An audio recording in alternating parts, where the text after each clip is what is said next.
around, it's Friday night. Time for crafts and pure delight. Paper, scissors, let's get started. With vintage tape, we'll be wholehearted. Every honey deserves her day in the sun. With enamel dots, we're ready for fun. Layering circles and punch stars too. In the Late Night Crafty Club, it's all for you. Glue sticks ready, let's make a plan. Planners and office supplies in hand. Honey half-sleeves and whimsy arrows. Crafting magic like true heroes. Every honey deserves her day in the sun. With enamel dots, we're ready for fun. Layering circles and punch stars too. In the Late Night Crafty Club, it's all for you. Doodads and gumballs, let's create a scene. Join the club where we live our dream. So grab your scissors and come along. Together we'll craft and sing our song. Slip into jammies, grab something to sip. Stickers and golden scissors, let's take a crafty trip. The playbook's open with listers, got a list. In this crafty paradise, our dreams coexist. Every honey deserves her day in the sun. With enamel dots, we're ready for fun. Layering circles and punch stars too. In the Late Night Crafty Club, it's all for you. Cards and pockets display our creativity. 32-pound paper so smooth and buttery. Scrapture Cards help your ideas flow. What will you make during the Late Night Crafty Show? Gather round, it's Friday night. Time for crafts and pure delight. Paper, scissors, let's get started. With vintage take, we'll be wholehearted. Every honey deserves her day in the sun. With enamel dots, we're ready for fun. Layering circles and punch stars too. In the Late Night Crafty Club, it's all for you.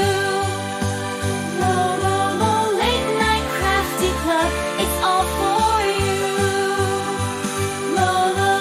Late Night Crafty Club, it's all for you.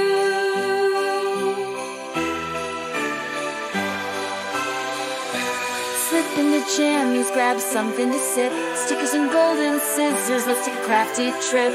The playbook's open with listers, got a list. In this crafty paradise, our dreams coexist. Cards and pockets display our creativity. 32-pound paper so smooth and buttery.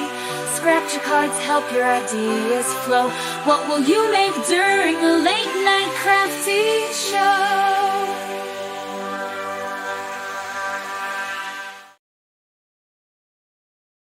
Hello, and welcome to the Late Night Crafty Club.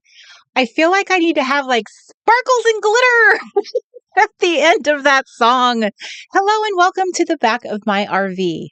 Pull up a little seat, get yourself all cozy. I hope you're in your jammies.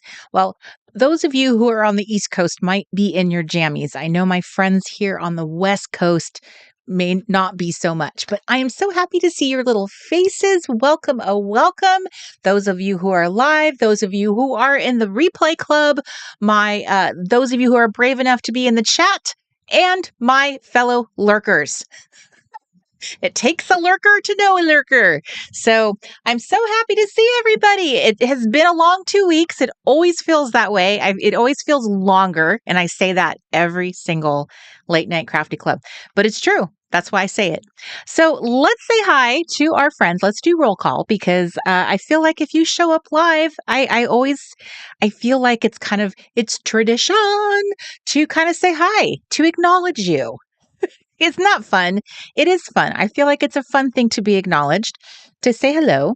But I do want Replay Club viewers to also know that I see you. I do know that you're watching. I know that actually there's more Replay Club viewers than not. And a lot of you actually do leave me little comments in just a moment. Just hold please. That you do leave me little comments in the comment section. Just just adjust in here. Okay, so let's say hi, Bethany. First up today, she was first one here. Hello, Miss Bethany. Hi, Miss Patricia. Doreen, it's so good to see you. Some of you who often kind of dip out for a while, it's so nice to see your little face when you dip back in. So good to see you, girlfriend.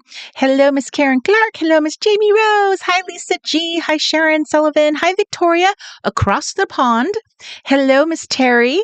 Hello, Miss Janice. Hi, Tabitha Tolleson. Everybody say hi to Tabitha. Welcome her to the Late Night Crafty Club because she says this is her first live. Dog pile on Tabitha. Hello, Miss Sherry Susan. Hello, Miss Betty Joe. Hi, Marie. Hello, Miss Melanie. Hi, Denise. Hi, Miss Penny. Hello, Miss Ellen. Hi, Miss Annie. Amy Hoffman, it's so good to see you, sister. How are you feeling? Hello, Miss Darlis. Hello, Miss Penny. So we got Penny Squared up here in the chat room. Hello, Miss Heather Beagle. So we got quite a few of our Pennsylvania girls. Probably pretty cold, I'm guessing, where you guys, a lot of you ladies on the East Coast. Tell me how cold it is. I'm super jealous. My window's open. Don't you know?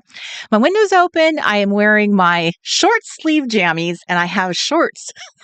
I'm in my summer jammies right now because it's actually kind of warm. I'm actually warm. I'm a little disappointed, December. And I'm looking forward to moving up to Washington because California has not got the memo. Has not got the memo. No, it has not. Hi, Miss Julie. Hi, Miss Kath. Down under. Hello. Hello, Miss Janice. Good to see you. Hi, Miss Kathleen. Happy Friday to you. And hi, Chris. Janice's better half. Hello, Miss Julianne in Wisconsin. I'm sure it's cold there. I'd like to think so. You know, even though it's warm here, that might be a sign because sometimes when it's really warm here, it's actually, it can be fairly warm all the way up through the Midwest. I noticed that last year when I was saying it was really warm here. It was a warm winter. It was a dry winter like in Minnesota. So maybe it's not as cold as I think. Maybe we're all in the same boat. Hello, Miss Arlen. Hello, Miss Shelley K. Hi, Shelley. Oh, hi, Kathy Dotson. Let's see. Hi, Miss Bonnie. Hi, Miss Diana. Keep going down. Awesome. Miss Amy's putting on her cat ears. If you got cat ears, please, it's time to put them on. Wear them if you got them, girls. And Tabitha is joining us from South Carolina. I know we have a North Carolina friend, but I can't think of any. I can't off the top of my head think of anyone in South Carolina. But she's in her PJs, so there you go. That is the official uniform of the Late Night Crafty Club. So you're in. Hi, Tiffany Pierce. Good to see you. Followed by another Tiffany. Hello, Tiffany's. Hello, Danny. Good to see you down there in Southern California. Oh, that right, Chris? He's like, hey, did I miss a crafty club? Oh, that's right. It's next Friday. Me too. I do the same thing. These weeks are starting to feel really long. And then by the time we get to another Friday, I am doing the same thing. I'm like, is it today? Is it tomorrow? Am I doing my late night? And then I have to remind myself, no, it's next Friday. So I don't know what's going on with that. Hi, Miss Kelly in Minnesota. Good to see you. Kelly, I have a text that I was about to send you last night, and I didn't send it. But it is a response. It's like 3 weeks late to your text. I'm the worst texter ever, but I do have a response to you, so it is coming. It's like texting has become like snail mail with me. I'm so sorry. Hello, Miss Shawn. Good to see you. Let's see. Okay, Sherry says it's 28 degrees. 28 degrees. See, Pennsylvania knows what's up. It knows to do this. Late fall, 28 degrees. That's how you do it. Hello, another Aussie has joined the chat. Hello, Michelle. Hello. Patricia, are you also in Pennsylvania? Annie says it was 14 this morning. I think it's in the 20s now. Annie, I don't mean to call you out, but why do I always think you're in Rhode Island? Like I have that burned in my brain every time I see you, but maybe I'm wrong. Is that weird? Why do I think that? Oh goodness, Darla says it's so cold her garage door is frozen to the ground, to the frozen like your garage door is frozen to the I'm assuming that's what you meant. Hi Edie, my fellow Californian. My goodness. Okay, well, I'm just speaking on behalf of the cold weather loving girls. I'm officially jealous. Officially jealous. I don't really know what temperature it is here, but I promise you if I'm sitting here in my shorts, it's unacceptable. Unacceptable for December 6th. That's all I got to say. Okay, hi Miss Angel. She says she's seeing 20s in Georgia. 20s in Georgia? That's the South. What's going on? Hi Miss Wendy. Hello, Miss Lurker. Wendy, I appreciate the bravery it takes to out yourself in a chat room. I appreciate that. So thank you. I may never see your face again. So thank you, Wendy Sherlock, for saying hello to me. And hello right back to you, my fellow lurker. We didn't feel an earthquake. I did hear about that the 7.0, which that's a fairly substantial earthquake. And no, I think if we would have been up in Reading where we were, we may have felt something because that was probably like, parallel to that area. We may have felt something there, but not where we are here. Okay, so Michelle said it's about 84 degrees in Australia because you are experiencing spring where you are. You're having spring over there. Hello, Miss Jennifer Dubs. Is she 17? 17? 17 degrees. For reals? Hello, Miss Deb Kilgore. Sorry, it's coming out of my mouth all wrong. So sorry. When I see your name, I want to say Kilgore because that just feels like the more common name, I guess. But Kilgore, another Pennsylvania girl. What is up with Pennsylvania? No snow, 27 degrees in Minnesota. Okay, let's see. Kathleen has her gingerbread men ears on. I love it. And Bonnie says it's actually chilly in Dallas this week. Maybe it's just me. Maybe it's just me. Maybe if I talk to my neighbors, they're like, no, it's chilly. And they're all like in their Maybe it's me. 18 degrees in central North Carolina. Okay. All right. Well, I'm so happy, Amy, to hear that. I saw your little picture. I saw your little sweet face. It was good to see you. I was so proud of you for posting, and I was just delighted to see your little face. I'm really happy to see you here on the live, and I hope you are relaxing and enjoying the camaraderie of the Late Night Crafty Club. Hello, Miss Shauna Robertson. Hello, Miss Bren Roberts, Tennessee, calling in. And Miss Sean says, Central Arizona had 7 degrees last week. I assume that was at night.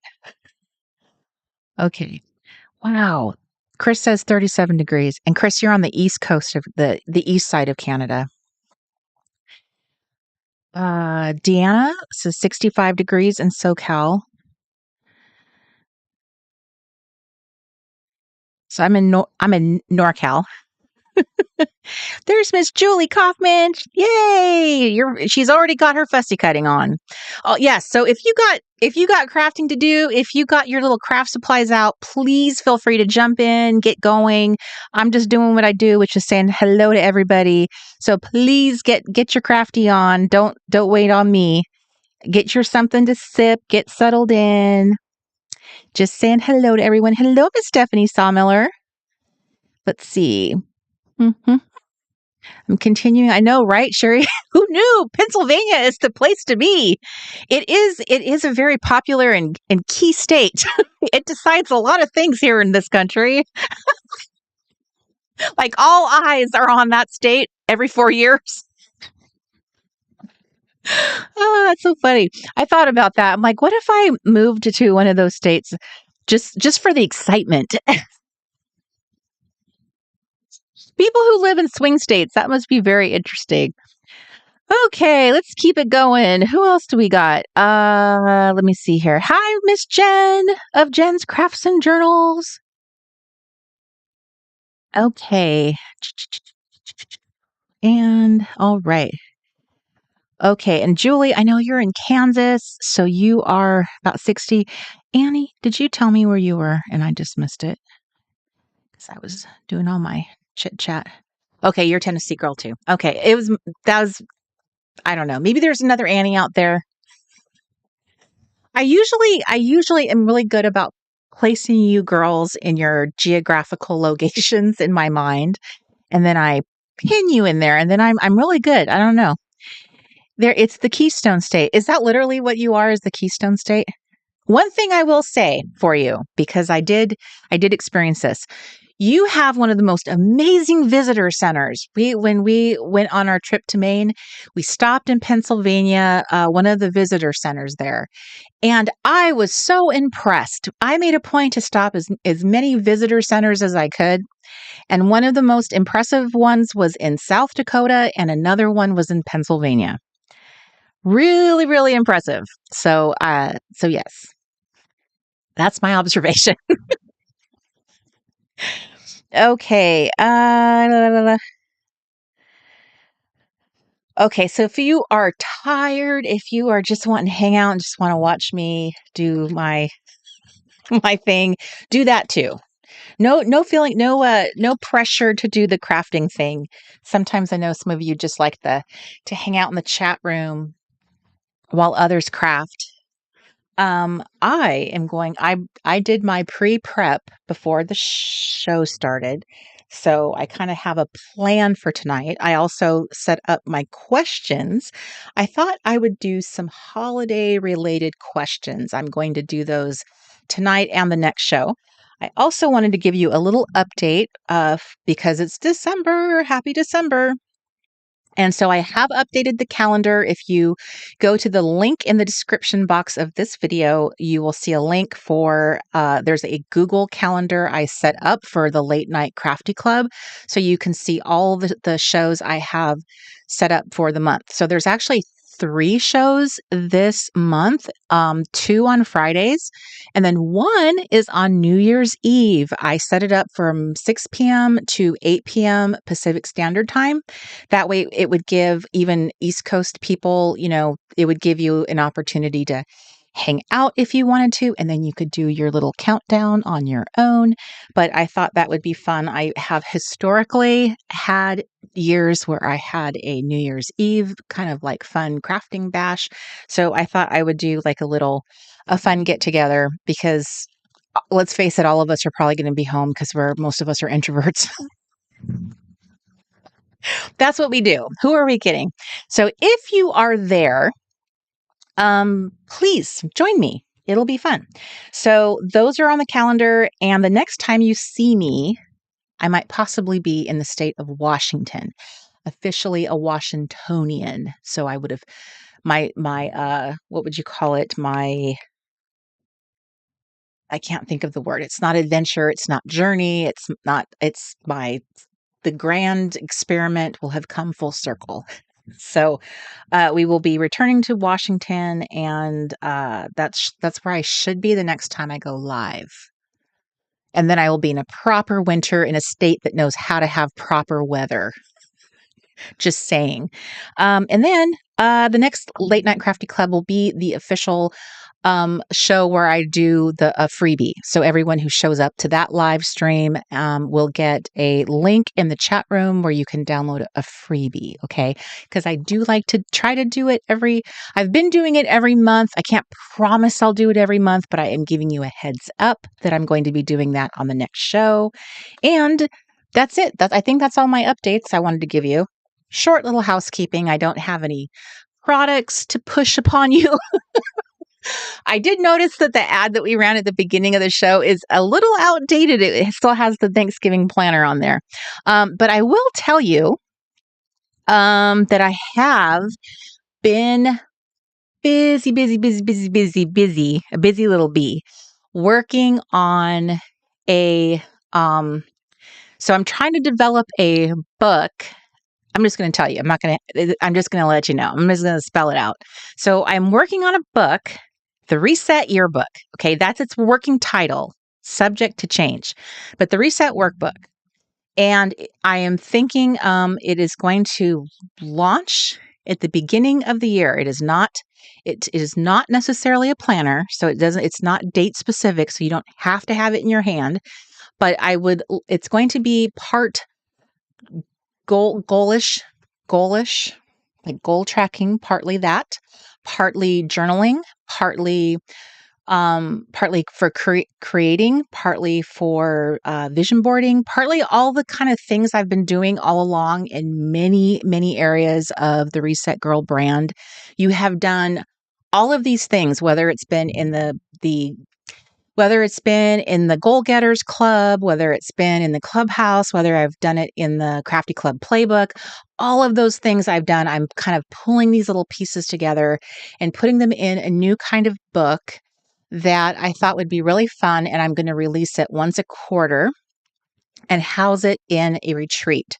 So you can purchase the book separately and do it on your own, or you could have it within this little retreat experience, a short retreat. Nothing as big and elaborate as a big camp, but like more compact. So it would have a live component experience, and then the book. So I just wanted to give you a heads up that is something I am working on, and whew.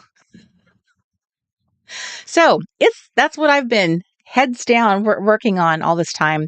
And I do have some products I've also developed, but now it's crunch time because I have, that's a lot of stuff I'm trying to get organized. So I'm just letting you know, I'm just spilling the tea and giving you the heads up that that's happening. I'm not giving a due date on it because I want it to be a really great product.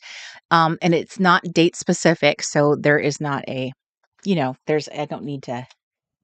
I don't have to have that part, like it's not integral that you kick it off by a certain date. So I'm trying to get away from like these very specific seasonal approaches to things so that you can feel like you can do one of my products at any time during the year, and it's more about a theme or a focus of that product rather than a season. I want to try doing it that way this coming year ahead, which is kind of a departure of how I have done things in the past. And that way, depending on how someone discovers me, or if you have not purchased something from me in the past, you might decide, well, I want to try this focus or this concept, because you haven't tried doing that particular retreat or this particular thing, and it isn't married to a season. So we'll see. I've never done that before, but I think it's nice to try new things. Um, so that is what we're going to be doing. And yes, and the online retreats are kind of my thing, right? They're kind of my thing. So let's get back to that. Okay, girls, and officially invited husbands. I'm going to shut this window. I'm going to turn the light on, and then we're going to do our crafty stuff. And everybody, grab your stuff. Let's get ready to craft. I'm going to go top down. One moment, please. Okay, there's my top down. There's my light. Okay. So I was getting myself all set up to do some crafting earlier. So I kind of have a plan, a theme, kind of a little bit of a theme. Well, really just like a little bit of a concept. I don't want to put too much, make this sound too cool. I'm very excited by my paper. And so I was kind of looking at my different papers, bringing different colors together. like I like to do. I just find that to be so fun. But I was really looking at a lot of these little pictures I have, these very vintage little photo strip pictures, and I wanted to make little hats for people, which I thought would be fun to put little party hats on them and then put them on the little card backings. So he already has a hat, so I will probably just do something different with him. So I kind of pre-planned some of my cards because that kind of makes things go easier. And what I did with this is I had this was some ephemera that was in my collection, and it's shorter than my template of 3x5. So you can see it's about that much shorter. So I cut this little scrap and I cut it so it's the same height as that. And then I can just kind of adjust using my template on the back side. I can adjust making sure that it'll be the length it needs to be. And I just need to glue it down. So that is how I decided how to handle that one. And I'm just going to attach that now. I waited to glue it down. Oh, actually, I wanted to leave this side. I'm going to actually glue it to this side. And the reason why is because I wanted to make sure not to cover up that print. And also there's somebody's handwriting here. It says January 22nd, 1963, which is it's so cool. In Quincy, Illinois, in the city hall. I assume somebody may have been, it's a meter reading. Maybe they were paying their water bill. It's a meter. $14. Doesn't that seem like a lot of money? $14? $15? In 1963? I don't know. Tell me what your thoughts are. So in January 1963 is President John F. Kennedy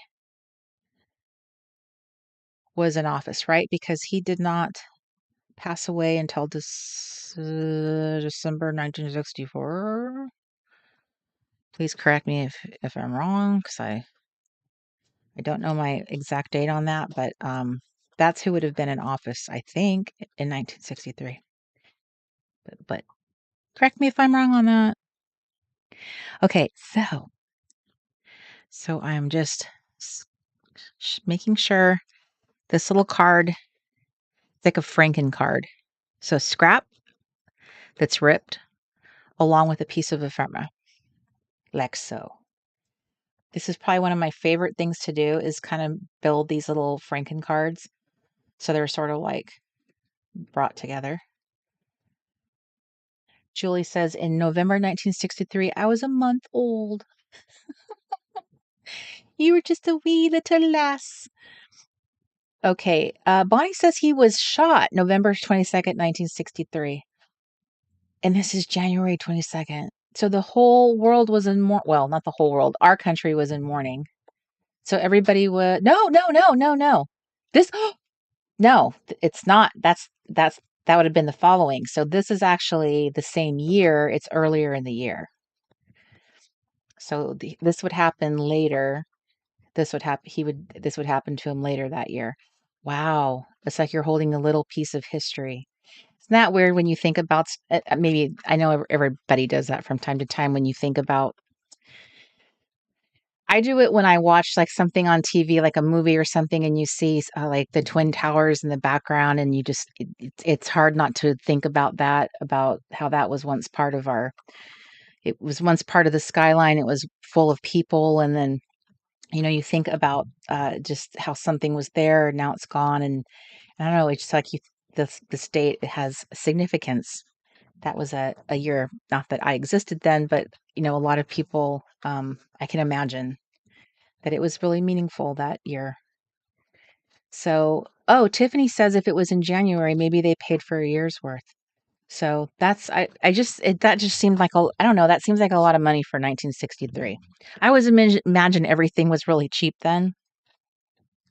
So this one, did not have a plan for who was going to be on it. It's really about I made a little hat for him already. So this was really more about like which um the patterns look the best on it. So this hat kind of blends in because of the background. So she would look good on this side like that. See how much that kind of stands out. I wonder if I need to do I need to like zoom in, or is that close enough? Is this a is this a good like sometimes when I zoom in, I forget that I've zoomed in, and then it throws off everything. So I've learned that I'm not a very good zoomer inner. So my plan was is I really liked this tab. So this is one of my um OG tabs. Like I had this one tabbed before I ever started the Late Night Crafty Club. This has been in my collection for so long. So I was going to do it like that. So this is more, I would say, like a tonal kind of color palette. They all kind of like are very harmonious, um, which I tend tend to like when things are contrasty. So I tend to like something that goes against it. So another option, I mean, I I cut this hat to her head, so it's kind of like it's done. So I could also I saved this one. I like this little this paper has this design here where the lines are coming together and it kind of makes this interesting pattern in the middle. So I thought that might be an interesting what it might be interesting, I don't know. When I cut his hat, it would make a natural little design and it could be fun, and he would have this interesting little yellow stripy hat against this pink paper. So when it comes to, I'm going to give a little chit chat about things I like to do. So when it comes to elements like this, and I have like two different kinds of patterns, I do tend to have always liked to put something like straight down the middle on there. Usually it's been a honey, okay? And I could do that. I could put a honey on that. I might do it, put honey on it. I just thought it was kind of fun. I have been using honeys for a really long time, and then I got these what do you call them? These little photo strips. And I just thought, wow, I don't usually put dudes in here, and these are kind of fun. And I kind of like them because they're very black and white. And I really like some of the expressions on their faces are actually they're very cool. I mean, they give a lot of drama. And it's different. I have a lot of honeys on these cards. So it's kind of fun to have a little mix. But historically, I have always loved honey, and I do tend to put the honeys kind of down on that little middle. Like she would be fantastic because she's got this nice dark top on. See? So, like, that would be an example of placing her somewhere. But she also works really well on this pink side too. I feel like she would just get lost over here. It's like I feel like that would anchor her much better. However, I am gonna stick with my guy. I am going to do that because I think it would be nice to mix it up. Plus, putting him this little, I don't know that he's a farmer. I just make that assumption because I have so many pictures of men that are wearing these coveralls. I assume that the pictures of these men probably did represent men who worked either. What do you think? They probably had some kind of job where they worked in garages and on farmy, handsy work. So I'm gonna give him a fun party hat. Make his he probably worked really hard, right? And make his life a little more fun that day. And then I'm gonna stick him on this bill. So I'm kind of pressing the hat against his head so it kind of holds it in place. And then Claudine Helmuth is the artist that is the one that kind of, at least as far as I know, I've never seen anyone who did it any sooner or any. She's the first one I ever saw start um, this what do you call that technique of wearing the little party hats or little dunce hats. She was like a little collage artist. Uh, Absolutely loved her, and she kind of just stopped doing stuff. She produced some books. She was doing this was years ago, so she was definitely more of a old school collage artist. She had produced books. She had some products that you could buy, and she had done some workshops. And I tried following her, seeing what had happened to her because I was interested in like, where is she? I would be curious in finding out if I could ever take one of her workshops one day. And it kind of looks like she may have just kind of maybe focused on her career because it seemed like I couldn't really find her doing anything in the artistic realm anymore. She did, right, Doreen? So I have a few of her books actually. Okay. So I think with let me see here. I'm trying to remember where I put them. Okay. So I am going to make his hat a little more fun. And I'm going to do that with this guy. He already has a hat, but I think I'm going to see if I can like trim something and put it down on his little head. So that little thing the little pattern ended up being kind of fun. But I'm going to add some little buttons to his hat. I just need to figure out how it looks the best. Um, these the delightful collection from Pink Fresh, this little palette is delicious.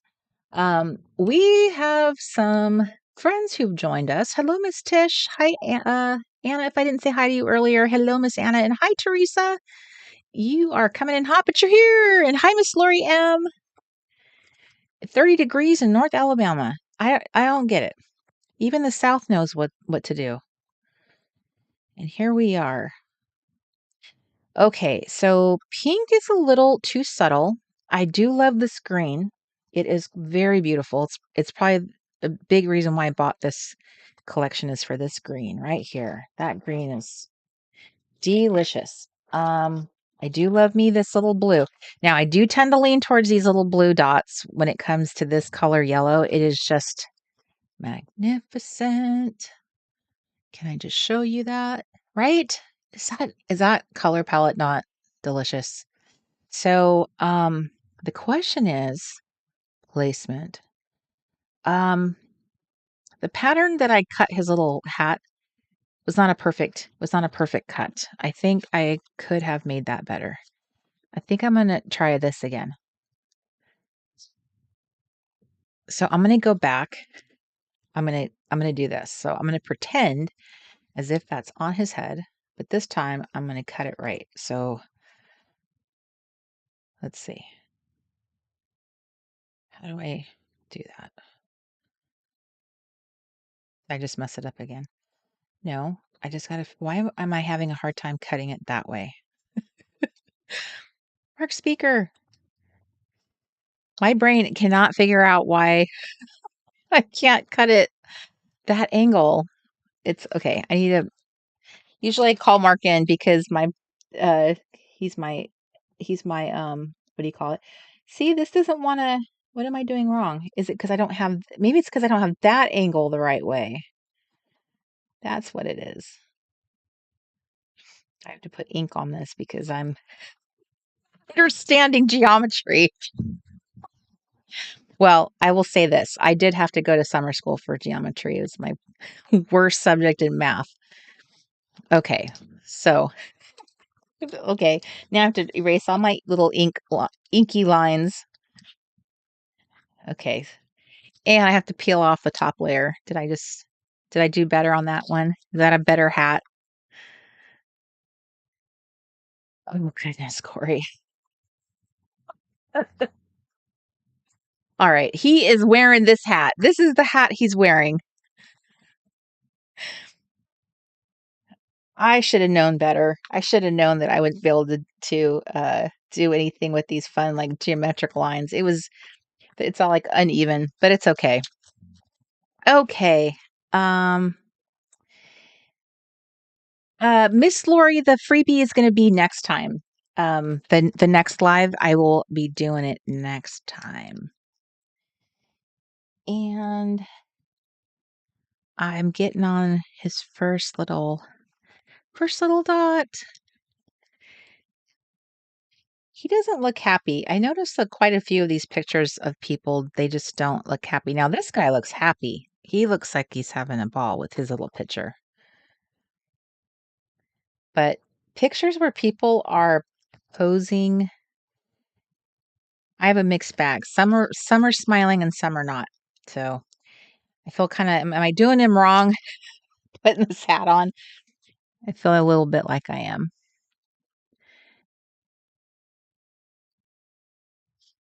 It's funny to think that some of these pictures are like, I was thinking about that when I was looking at them. I was like, wow, this is a real person. He was, he was a real person, and he's somebody's, husband, his somebody's dad, somebody's grandpa, somebody's great grandpa, and in a million years, I'm sure he would have never expected to be the feature of some woman's craft project.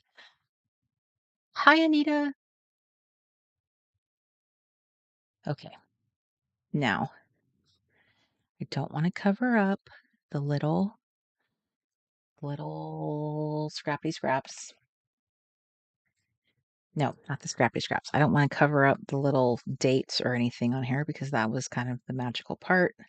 So, oh, look at that. I'm still waiting to find the right project for this really beautiful little burst of blue. Um, it feels like it could just be like in a random place, because it's such a small little piece. Waterworks Commission. I think the key is this blue in the right tone as this red, is this like the same tone? Is that kind of like the deepest red there? Are those the same tones of each other? Like, is this the same tonal blue as that is the tonal red? Does that make sense? Because if so, then it makes sense. Otherwise, it would look off. But I don't hate that. But I'm not 100% convinced. So what I'm gonna do until I feel like I have a little bit more, until I know I'm going to use a little mini paper clip, one of those little teeny tiny paper clips, and I'm just going to paper clip it on there for the moment until I feel more confident about that decision, which I recommend. I recommend you can clip things, and that way you can play around and see how you feel about them. Does that make sense for you? Um, Right, Doreen, I agree with you. The tweezers on the dots that are this tiny, it's like they can't get a grip because they slip right over the top of the roundness of them. So the tiniest dots are very tricky. But I so love dots, obviously. Look at my dot collection. That's why they're mentioned in our Late Night Crafty Club song, the enamel dots. Um, I love them so much. Um, But they're tricky. They are tricky. Right, Kathy? And now he's famous. Wonder what his name is. Let's name him. Why don't you guys think of a name? What would you like to name him? What should his name be? While you guys are thinking of a name, I'm going to continue. I'm going to add some detail with a white pen. You guys come up with a name. What should we call him?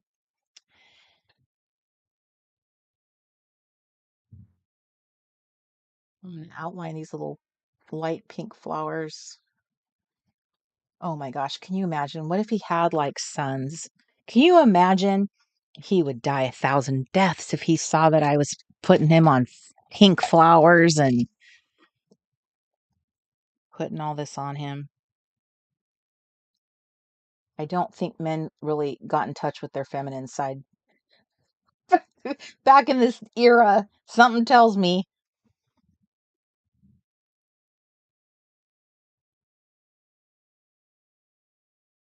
Okay, so we have some suggestions. We have a George. Okay, we have a Frank, an Ambrose, um, Ambrose, Frank, Chester. Another vote for Ambrose. Ambrose is interesting. I am actually not as familiar with that particular name. It does sound like a very old-fashioned name. A vote for George. So there's two votes for. Oh wait, was there two votes for George? Or did I miss that? Um, one George, one Chester, two Ambroses, an Ernest.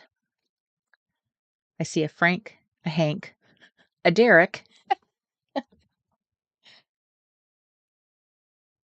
Stanley, an Ernie, a Luther. Hey Leslie, it's good to see your little face. She's offering up Luther. I'm happy to see you. Okay, so is Ambrose who is that really like is that somebody like a real person, like a character in something and I'm missing that because I can't even think of an instance where I've actually heard of an Ambrose. So is it like a character name? Ernie, Donald, Bubba, Lloyd, Lloyd,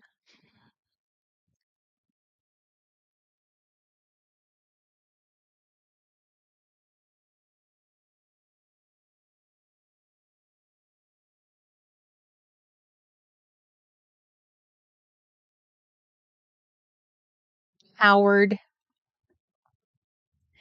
Okay, so let's put I need something. Oh, I need this is what was going to be his little okay, let me put the little tab on there. We'll put his name on his tab. Let's see that. Okay, so we have two Ernies. No, we have three Ernies. So Ernie is winning. It's got 3 votes for Ernie. Kathy says that I'm assuming you're talking about Ambrose. It was a cat on a Hallmark movie. I'm assuming that's what you're talking about. Um, Deb says it's the last name of the family. I just wrote out a Christmas card tale.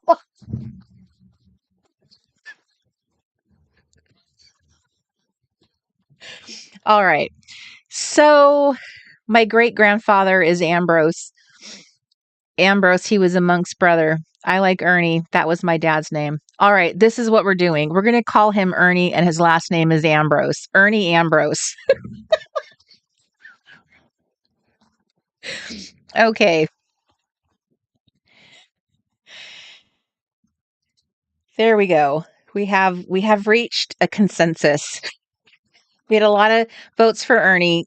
I think Bonnie clinched it.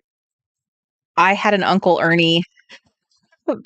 We all the beloved Ernie of Bert and.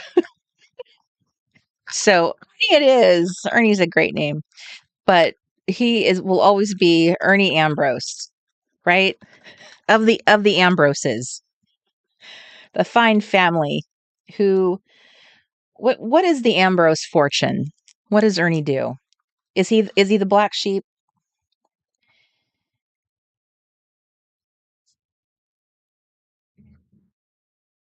He sounds like an IRS agent.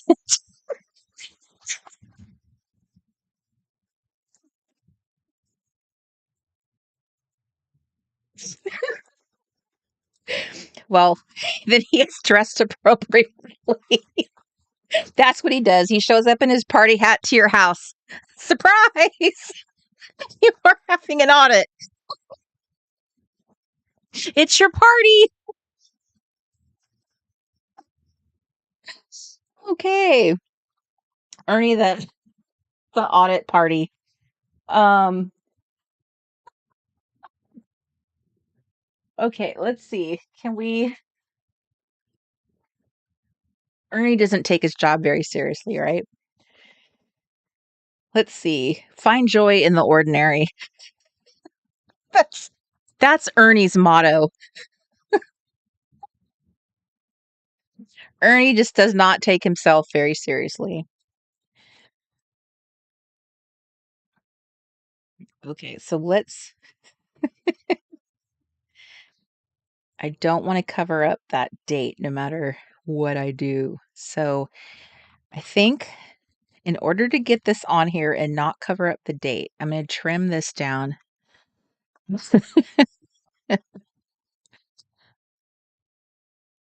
Okay, so let's trim Find Joy in the Ordinary. Ernie has found a way to love his job at the IRS. He just doesn't he doesn't do things like the normal agents do. He shows up in his overalls. He just wants to show that he's just like an ordinary, I'm just like you, right? I'm just an ordinary guy, just like you. Um, Dang it, there's really no way to avoid that. How about if I staple it on here with that? I just don't want to cover up. Okay, what do I not want to cover up? The handwritten date, is that more important than this?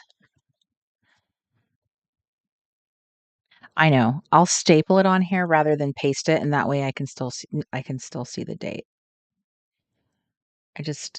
That date is really important to me. It's like you're holding a little piece of history. I don't know. Here we go. Here's my tiny attacher.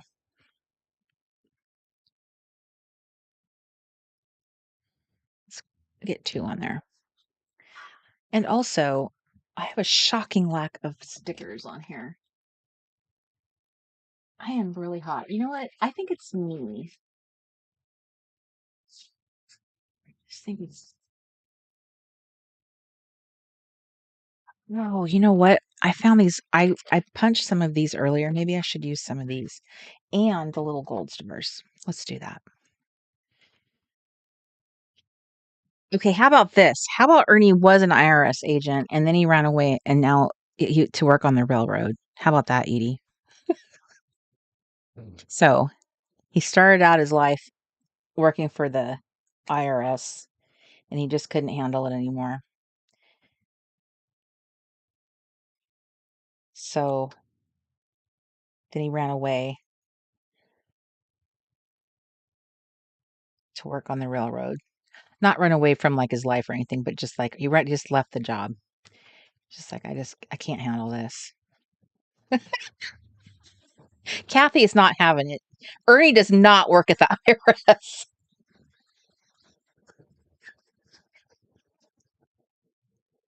All right, Kathy, it's okay. We solved it. We figured out a way. Ernie got away. He got out. He got away from them. They don't have their mitts on him anymore. Ernie's his own man now. Okay, these are kind of too big. All right, that's a really cute card. I still feel like I can add a little bit more detail here. What do we got going on here? I got 3 little stars. I love my 3-star pattern. Okay, do some of my little dots because I'm in the dot club. Love my dots. I'm gonna put do I have the right pen? Woo. I feel like I need the right pen. I need an outline pen.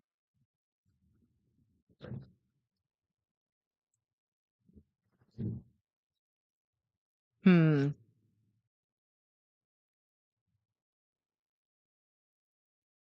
Those like messy outlines, you know? Ernie's just like, I want to have joy in my life again. Stupid IRS. I want to be free. I'm going to work on the railroad and be my own man.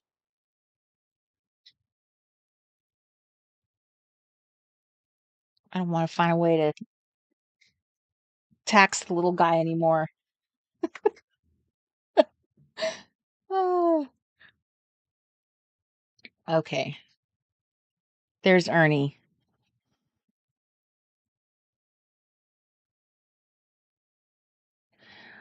I feel like Ernie, I need, what I need is,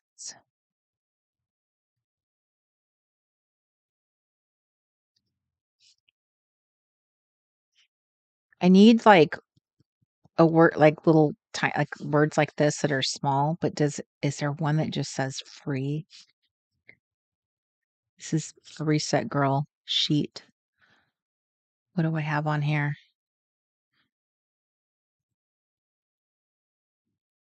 Not seeing anything on here.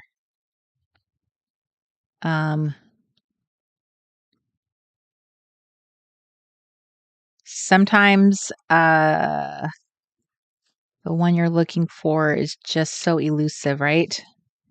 It's like I have all of these little, I just want one that says freedom. Even if I have to just cut the word free, is there one that says freedom? Leslie, I have one that says nothing but blue skies right here. That's close. Let's see. Here's a catch. Not today. Here today and gone tomorrow. That was rough. Come on, so close. I feel like it needs to go right here on his overalls, like almost like he was holding a when people get checked in, booked in at the jail and they're holding that little plaque, kind of like putting it like, well, right there or up here, one of the two. There's got to be something in here that's something that could work for this story where he got away and now he's going to be living his best life. No more. He's gotten away from them. See you later. That's on there. All right. I'm going with see you later if I can't find anything better cuz I don't cuz I still find joy in the ordinary. That's my main one here. But dare to be who you are. Is it dare to be who you are? Yeah. All these little cliche things. Okay. Do I have one on here? Come on. Look. Happy Meal. Making this right now. Beautiful day. Eye candy. This. The best. So much yes. Beautiful. So surprised. Happy day. All this. More of this. Thanks. One word strips. Don't let me down. Yes, honey. I feel you. I feel you creeping. Not a creeper. Okay. My own hands. It's not going to be the same though. It's just not going to be the same. Um.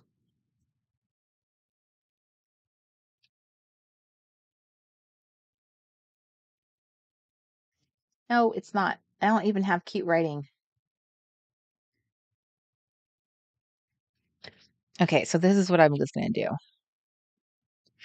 I was going to cut this, like just have the little creamy part of the sticker, like this. So just cut all that part off. Whoop, did it get on there? Okay. But I don't know.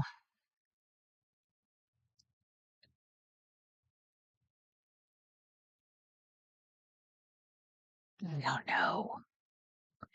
I'm not sure. Well, I'll just have to wait on that one. Maybe it'll come to me. Okay, so I am going to set that aside. That is my first card. Okay, success. All right. Now, here's the funny thing. Doesn't this guy look like a train conductor guy? That was that was unplanned. Did we just say that Ernie was running off to go work on the trains? Was that not the story? Why does this guy look like a train conductor guy? That's really funny. I totally did not plan that. All right. So, this guy, let me tell you about this guy. So, this card is a little craft paper card. And does anyone speak Spanish?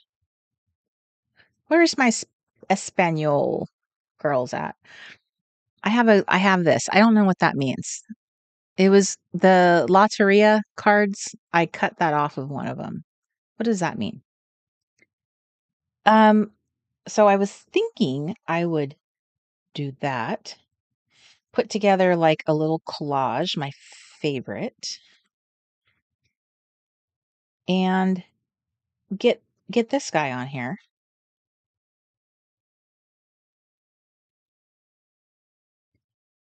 And this would be that one. Okay, so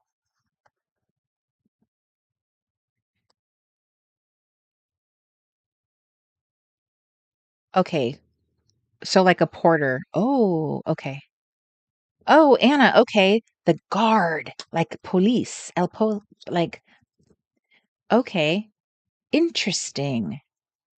You could make the case. He does have uh, he's got a sign on here on his little to vote. I don't know what that is.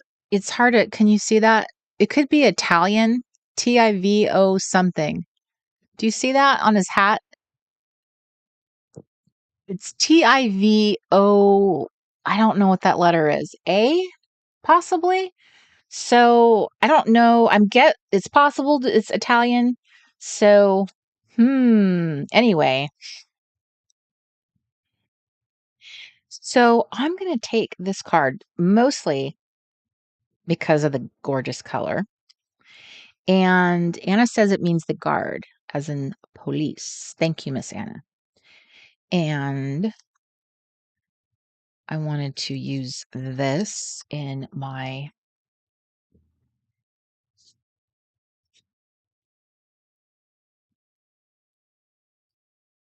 now he is a happy chap. He is definitely very happy about his job. He likes being ill the police, the guard. Oh yeah, that's Darlis, that's a really good suggestion. That could be French. What word starts with TIV? Can we Google that? Because I'm about to cover it up. I want to put a little hat band on him. So TIV is it's our Nancy Drew clue. So the the mystery of the hat band is commencing. And we need to solve it.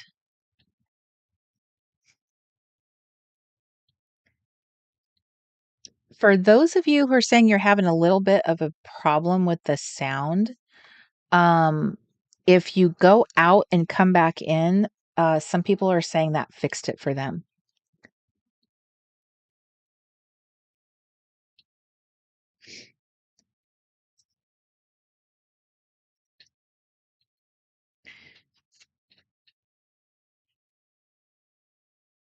TIVO something. What could that be?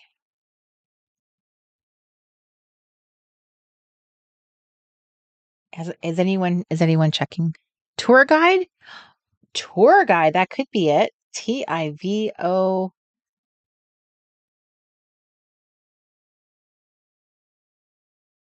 Italian?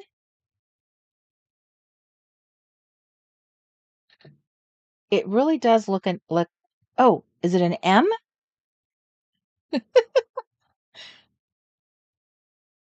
I don't know why I think it's that Italian.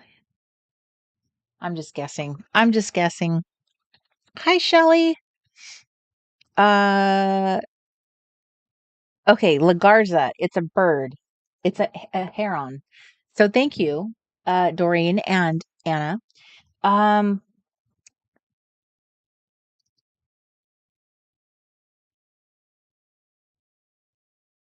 okay, I can see some of you are, the sound is a little challenging for some of you.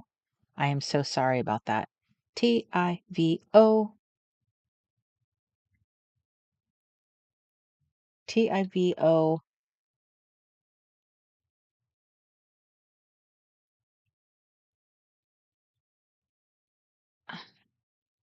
TIVO. Tivoli. Gardens is what it's trying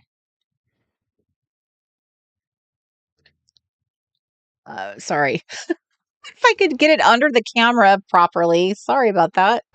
Okay. Do you guys see the hint on his hat? Is it maybe it's the name of a train company or a hotel? A hotel. Didn't one of you say he could be a porter?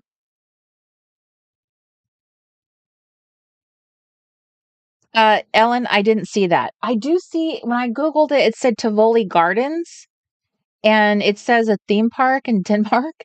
Um, which Tivoli Gardens in Denmark. He looks Italian. Tivoli is an Italian town. You know what?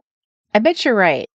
The L and the I squished together does look like it is kind of like one letter, but I bet you're right. I bet that's an L and an I. So we're getting closer. We're getting closer.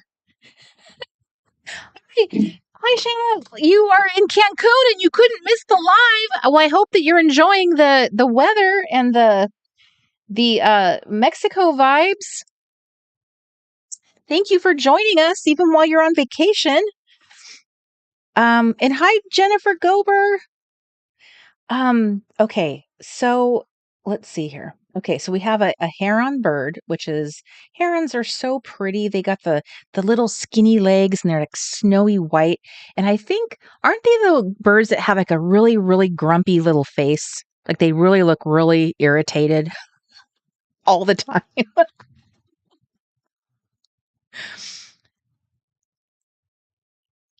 There you go, Ellen. I love your sleuthing skills. Okay. What kind of story can we make up for this guy? All right. So he is okay, I'm missing I need one more strip of paper here.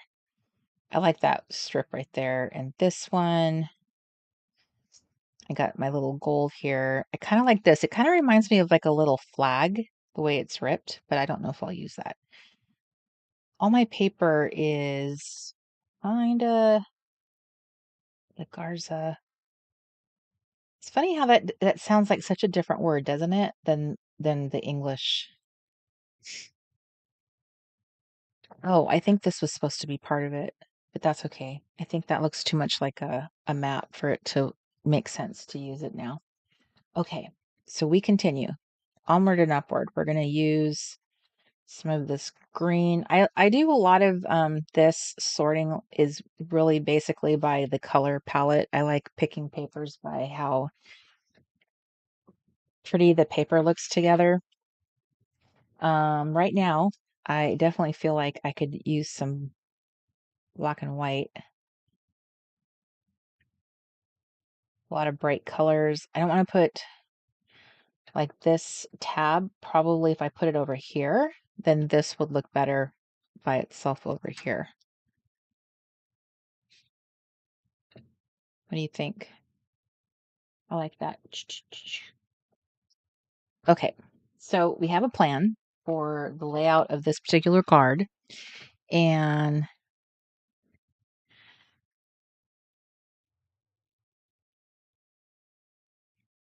okay, Anna says Tivoli is a jeweler in Kansas. There's a jeweler named Tivoli. Okay. So he's the guard outside, the jeweler. That's definitely one way to go. And how about this? How about he has his eye on this jewel thief? He is waiting for this jewel thief that goes by the name La Garza, otherwise known as the Heron. And he got that name because he has this shock of white hair on his little head and he has a grumpy little face and he looks mad at the world all the time. If you don't believe me, Google what a heron looks like. Let's do it together. Okay, let's do it together. Cancel. Cancel my typing. Heron.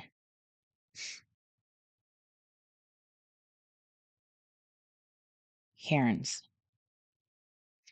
Herons are long-legged, long-necked birds that are usually found around water. They are also very grumpy. and do not like having pictures taken of them. Just kidding. So the type of bird that I was thinking of is very pure white. So maybe I was not thinking of a heron. A heron. But for the record, this bird does not look friendly. Oh, it's an egret. So see, someone had to do a heron versus an egret because clearly there's some. Yes, agree. So can we agree that this is one grumpy looking bird? So the heron is on the left and the egret is on the right. So I was confused. Look at that. Look at that grumpy little face. That bird, he doesn't look happy at all. He doesn't look like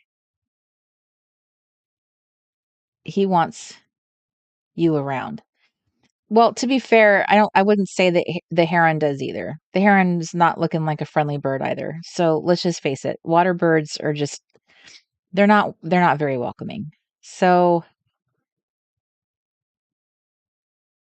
I've seen a lot of egrets because I used to walk around a lake and they are just mean looking. Now, I don't have any experience with egrets, like they haven't done anything, they haven't done me wrong. But there were several of them that, you walk around them enough and they do. When someone says they give you the side eye or, you know, these are those birds. Those are the type of birds that they're thinking things when they look at you. And there were a lot of them around this lake. And just saying, but the ones I saw had a little shock of hair, like a little tuft of little hair on his little head. So he just reminded me of like a little grumpy old man. But anyway, our jewel thief, La Garza, um, we'll just maintain that that's his appearance. We'll just say that. Obviously, the heron is not what I was describing. He doesn't have that little shock of hair, but stink eye. Thank you, Julie. That was what I was trying to remember. My mom always says that a lot because I think that's a Hawaiian thing. Okay. So he's got his eye on La Garza. See, storytelling. Who knew that crafting could have so much storytelling in it, right? It's the Late Night Crafty Storytelling Club. Get your stickers and your glue sticks. Oh, okay. Those of you I do have something important to share with you, and hopefully my sweet husband can share a link for those who are not in the clubhouse. Uh, oh, thank you, Mark Speaker. Mark Speaker, thank you so much. So, Mark Speaker shared a picture with me from Tivoli Gardens that I poo-pooed earlier because I said he doesn't look like he's from Denmark. So Tivoli Gardens, the guy wearing, and it's a picture from today, a current picture. He's an older gentleman, and he is in fact wearing a hat that looks just like this one, and the text on his hat says Tivoli. On the grid, Tivoli Gardens. So I think we have sussed out where this guy's picture came from. How cool is that? So I did see something, but mine said Denmark. And is it from Copenhagen? Is it this? I don't know. Experience the magic of Christmas. Is it this place? This is really cool. I bet it is. It looks like the kind of place that would have a guy dressed like that. That's him. See? And this is like a vintage version of that guy. It does. It looks like he's So, in the heart of Copenhagen lies Tivoli Gardens, the second oldest amusement park in the world since 1843. Tivoli has welcomed guests to a world of enchanting experiences. This guy looks super Italian, and Tivoli sounds Italian. So, I would not ever expect that to be in Denmark. That's very interesting. Why is it called Tivoli Gardens? That is a long, long time. That is over, let's do the math. That is, okay, so at least 100 years and 170 years. That's crazy. What is special about it? Well, I stand completely corrected, because would you expect that? Wouldn't you say, look, that's an Italian guy? Okay, well, I guess but it's more fun to say it's still a guy in the Tivoli Gardens, okay? But he's still looking for a jewel thief named La Garza. They're on the lookout, okay? They're on the lookout. There's code word.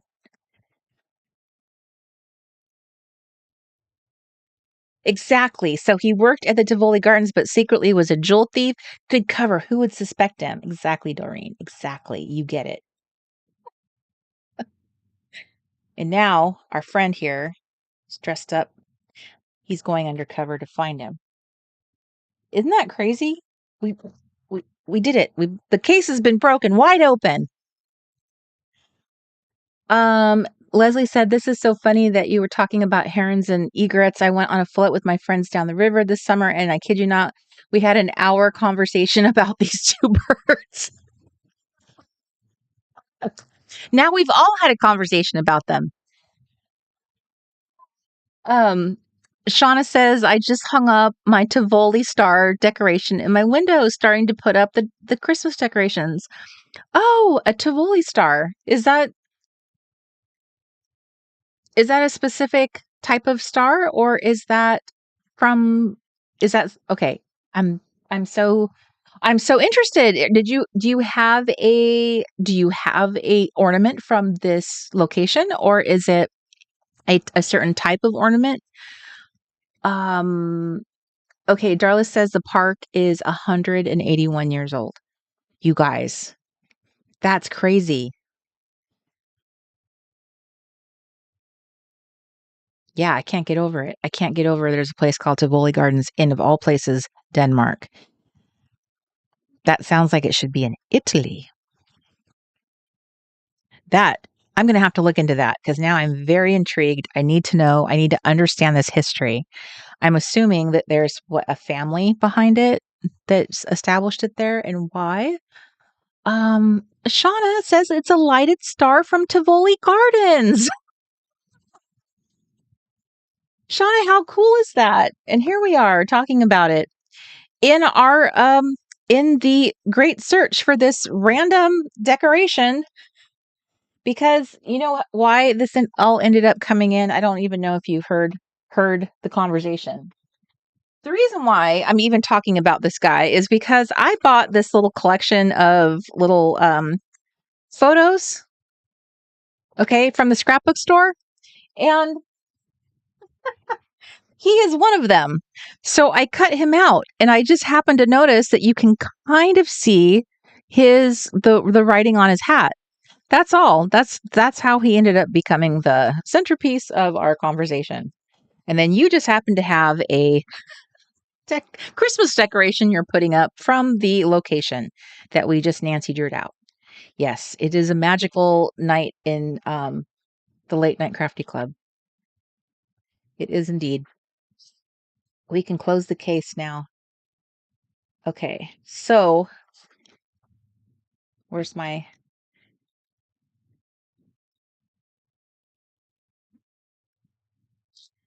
Okay, so now I know. Tivoli, I will never make that mistake again. I will never make assumptions. I said it myself.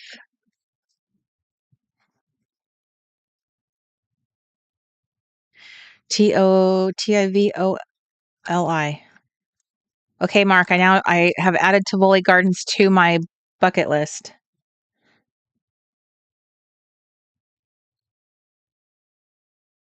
I bet he's so excited now.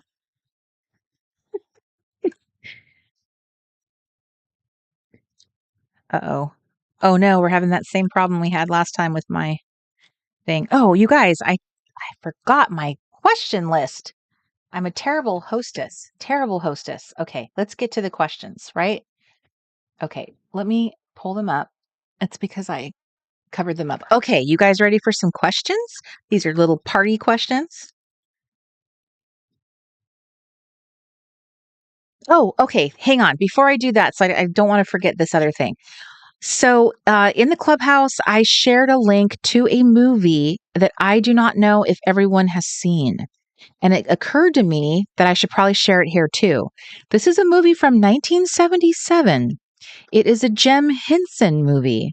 And I don't think it was not in theaters, but it was a special movie that was about Christmas. If you can name that movie,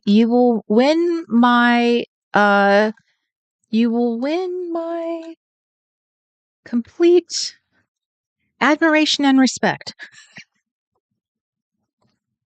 I will name you um Queen of Nostalgic uh Christmas Memories. Yes, indeed, Miss Ellen, that is correct. Emmett Otter's Jug Band Christmas. So if you go, perhaps Mark can post a link.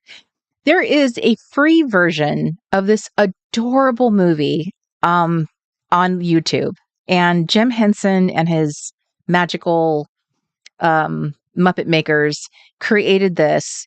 And it's from 1977, and I saw it as a little kid, and this was one of my favorite movies as a kid. And we loved watching it at Christmas. Now, I don't remember at what point they like finally released it on.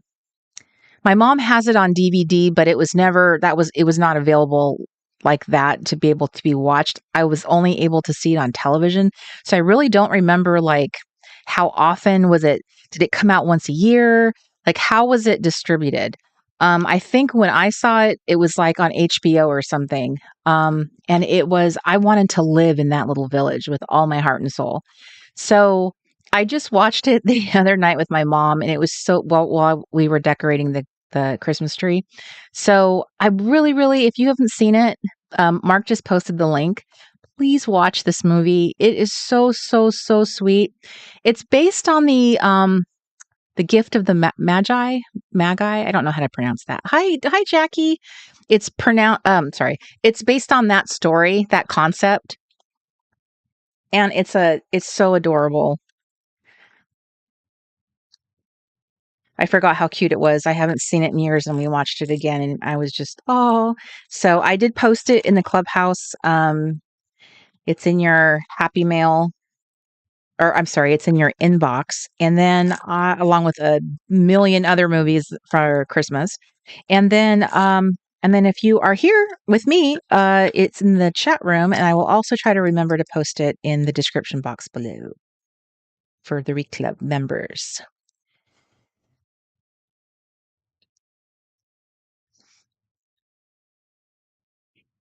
Yes, Annie, ain't no hole in the wash tub. It's so cute. It is adorable. It has such cute little songs in it. And I just wanted to have Emmett, like, they look so soft and cuddly. I just wanted to own him and just like hug him. So, so cute. I'm telling you, your inner child will just be like, you will feel like squee when you see them. All right, that is all. Okay, that's what I thought, that it was a TV special, and it was one of those things you could only watch like once a year. I just don't remember like was it like what channel was it on? I'm pretty sure when I saw it, it was on HBO. I don't know why I think that, but I think it was. Okay, so Julianne's done 4 cards. Bonnie says the Muppet Christmas Carol is one of her favorites. So I think that's one of my questions is but I'll ask this one. What is if you could pick like your very favorite Christmas movie, what's your favorite Christmas movie? One that you've watched many times or you just like can't miss, like you watch it every year or like the one you loved as a kid. It could fit into any of those categories. What is your like favorite Christmas movie?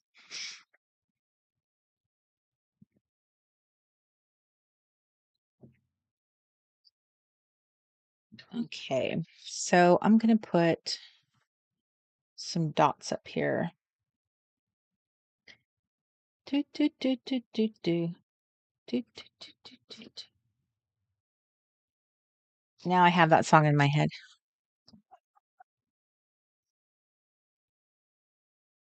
Do I want to put these up here? I need something that's gonna pop. I need like a good pop color. Okay, so I see Charlie Brown Christmas, White Christmas, Elf.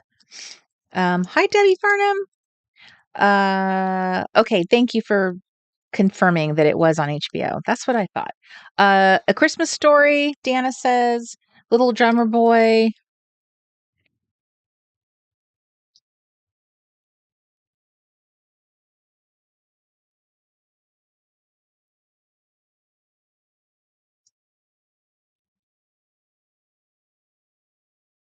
Do I want to put dark dots? Do I want to put I kind of feel a little crazy like I could just, do something a little wild, you know? What colors do I not normally go for?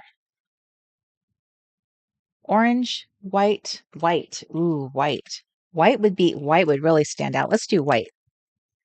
Okay. A Christmas story. Blah, blah, blah. It was on HBO in 1977. Thank you, Anna. I knew my little kid memory was intact on that one. Okay, thank you very much. Benita, good to see you. She said Die Hard. I love action movies. I have to respect that. A lot of people do consider that a Christmas movie. I have seen it on many Christmas movie lists. I do like action movies too. Um, let's see. Deb says the original A Miracle on 34th Street. Para, hello, Miss Para. She says it's a wonderful life. Amy says Nestor the long-eared Christmas donkey. Jen says the snowman. It's a short cartoon from Britain. Um, Julie says, Julianne says Rudolph. Julie says Christmas with the Cranks. Jackie says every year my grandkids and I watch Home Alone, Lost in New York. Leslie's going with Rudolph. I have to watch it on TV every year. Is it on tonight at 8 p.m.? And let me see. Frosty the Snowman. These are actually a lot of they had a lot of these on YouTube, believe it or not. So if you are in the clubhouse, I put a lot of these on in your inbox. The Bishop's Wife. I think that was a movie with Whitney Houston, if I remember. Darla says Christmas in Connecticut with Barbara Stanwyck.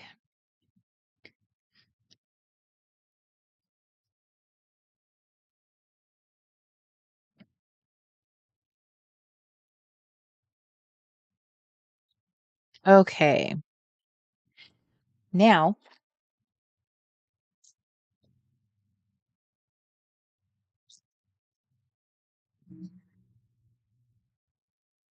oh, actually, I think he needs a white pen to go around him. He needs a white pen.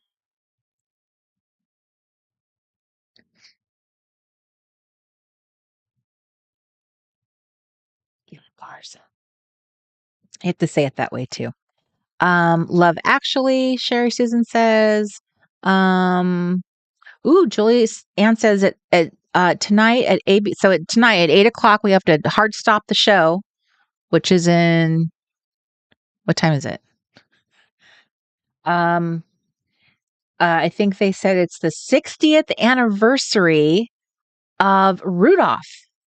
Okay, I have something to say about those. I was thinking about this. So all of those movies, the Rudolph, the Santa Claus is coming to town, I'm trying to think of the other one. Is it Frosty the Snowman? I can't think of the other one. The little stop motion animation movies. Those were so magical when we were little kids, right? There was something so magical about them, the way that they moved, and you could see like the texture of like the material they made them from. And there was nothing on TV or in movies like it. However they filmed them and however they produced them, there was nothing else like them. And I know there was like an Easter Bunny one that came out at Easter time. I don't think I don't think there was any other. I can't think of anything else. It was like the Christmas ones, Christmas versions, and then there was an Easter because there was one about the rabbit. But I just feel like they were so magical. And when you got to watch them as a child, what made it so special is you knew like there was no other way to watch them. We didn't have a way of recording them. There was no way to like pause the television. So it was like getting ready to watch the TV and then sitting down and you had to sit through all the commercials. It was like so amazing. And you had to wait an entire year to see it. So do you guys remember the magic of those coming on?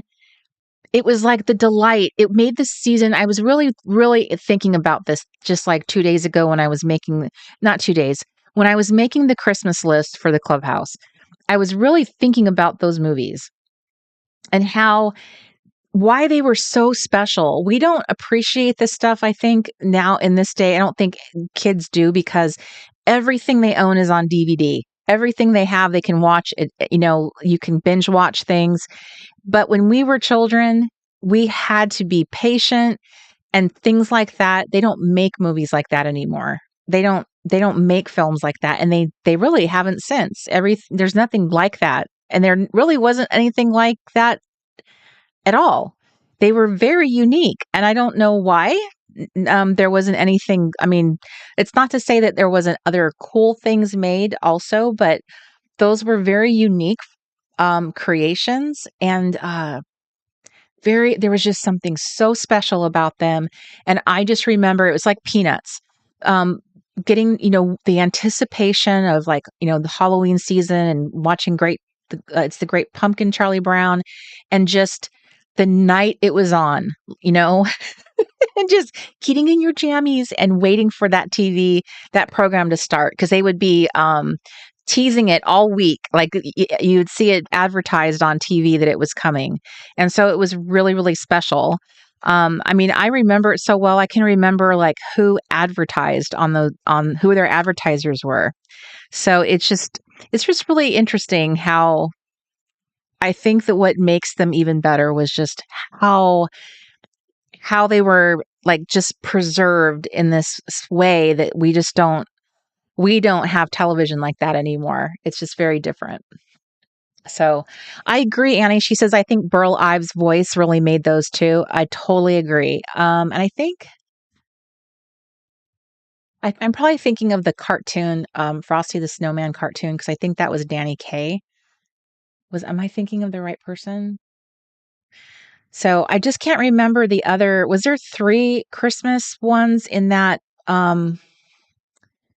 style? I can't remember. I just remember. So Santa Claus is coming to town. Oh, that one? There's one of them that has a lot going on in it. I'm wondering if that's the one. So it's like Kris Kringle is a young man, and it shows him meeting his wife. So it's before he becomes Santa Claus, and he goes to the island of misfit toys, and I think that one. And please correct me if I'm wrong, but is that the one where he also um I just lost my train of thought because I heard Mark walk behind me. Um, it's also the one where I just lost my train of thought. The train has left the station. Lagarza went with it. Remember? Ah, the heat miser. The Heat Miser song. Is that a separate one? I feel like I have so many going on. So there was Burgermeister, and I think that there's the Island of Misfit Toys. I have like this like fractured memories of certain ones, and I think I have them in the wrong ones. Okay, Rudolph's Shiny New Year. Thank you, Miss Holly. That that is definitely one. It's got the little baby, the cute little baby with the little curly blonde hair and the little top hat. Okay. Okay, Ellen says Santa Claus is coming to town, has Fred Astaire and a young Kris Kringle and his wife. Isn't his wife's name Holly? And she's really pretty. Um, and she's like wearing like a proper, like a little, almost like a little Victorian dress. And the Winter Warlock, I just watched it yesterday. Chris says the Drummer Boy. Oh, the Drummer Boy. I don't think I'm as familiar with that one, but I know what you're talking about. He's part of the second Rudolph movie. Okay. Bye, Leslie. It's good to see you. Okay, Island of Misfit Toys is Rudolph. Thank you, Ellen. I got to get myself straightened out. Hi, Claire, across the pond. It's good to see you. I know it's very late where you are. I appreciate you being here. So, oh my goodness, all the memories. Okay, thank you very much for getting. Okay, so the Miser brothers are in the year without a Santa Claus. Okay, so I love that. I love the little song. I can't remember the cold the frost one, but the Heat Miser is the one that stands out to me the most because when I was a little kid, I had a yellow room and my brother had a blue room, so I used to pretend to be the Heat Miser, sing that stupid song, but I don't remember what the cold guy's name was. Okay. It's the Late Night Crafty Club. So, oh yes, Jennifer Gober, the Garfield Christmas special. Do you guys know that there is a Garfield and Friends YouTube channel that live streams the Garfield Thanksgiving special 24/7? That's all it does is it just live streams that. I'm thinking it live streams all of their specials, and that's all it does. You can't pause it, you can't rewind it, you can't save it, you can't do anything with it. It just plays it. So I thought that was very interesting, but I don't remember the Thanksgiving special, but it is on there if you want to look for the Garfield specials. Karen, thank you for correcting me. She says I think Whitney Houston's was in The Preacher's Wife. I think when you guys were talking about, I forget now what the movie was, and The Bishop's Wife, and I said Whitney Houston, which if it had Cary Grant in it, then I was wrong. I don't think Cary Grant and Whitney Houston were in the same movie. So thank you for correcting me on that. I just scrolled up to see the comments. Okay. Hey, Erica. It's good to see you. Erica, I'm going to be heading back up there shortly. What temperature is it? I need to know. Give me the stats in Washington. Claire says it's 2:30 a.m. where she is. I'm so glad you were able to join me even though it's so late. Okay, Yukon Cornelius. Oh, I remember him and his little plaid shirt, his plaid flannel shirt, and I think maybe he has suspenders and his big burly beard. Yes. Mr. Snow Miser. Thank you, Edie. We're playing the fun game. Trying to help me remember stuff. Okay. Thank you. Okay. So Drummer Boy makes Darlis cry. Well, I need to refresh myself on that one because I don't think I remember that one very well. Okay, so holiday movies. So do you guys have a favorite holiday movie that's not necessarily a Christmas movie? Not a Christmas movie, but just something. I don't know what's a holiday movie that's not a Christmas movie. This was one of the questions, but I thought it would be interesting to ask. Like maybe it's a winter movie, but it doesn't have Christmas in it, but it's just a something you like watching at the holidays. Or let's just say winter. Okay. Erica says it's 48 degrees. Okay, that's a proper December weather. definitely, I have the fan on right now. I'm sitting in my shorts right now, Erica. It's not December where I am currently. You're welcome, Edie. Okay, La Garza. Now I need to get some. What do I need to do? This little card is not fancy enough. He needs to have some decor. Uh let me think. I have these little I'm trying to remember where I have these little rub-ons, right? I do, right? I do. Ooh, I almost lost my microphone. Okay. So I have these little rub-ons. I've had mixed results with the rub-ons, and I usually say that. Let's see if I can get the rub-ons to behave.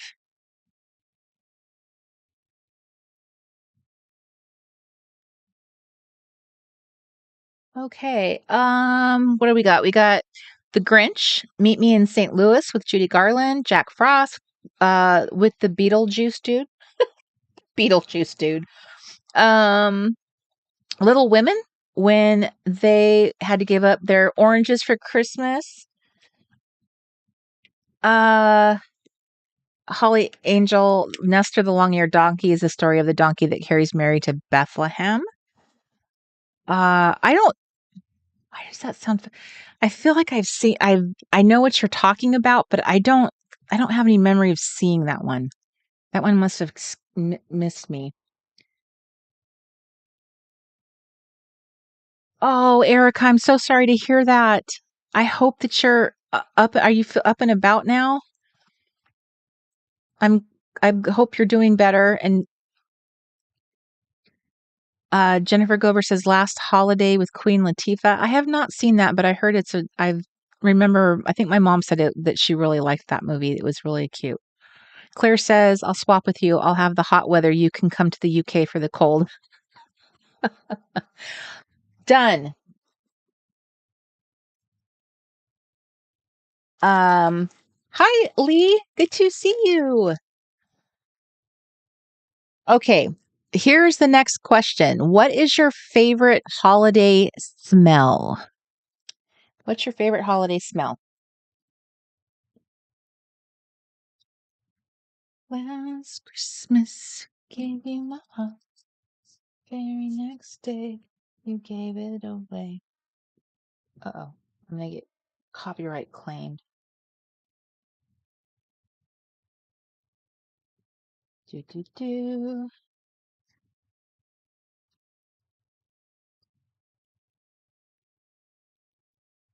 Okay, so now, what do I do now? I need a black pen. I need a black pen.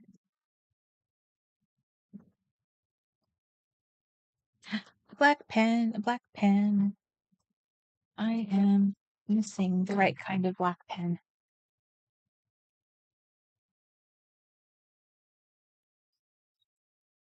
Okay, so, all right, Miss Grunecker. Spruce or pine, caramel corn, the cinnamon and nutmeg, sugar cookie or warm apple pie, Mrs. Meyer's Iowa pine, peppermint, gingerbread, pine, peppermint. Lots of pine people in the house. It's interesting that we associate pine with holidays. I mean, technically it's an evergreen kind of it's evergreen, but it has a very much a holiday connotation because most people experience it in their house at the holidays.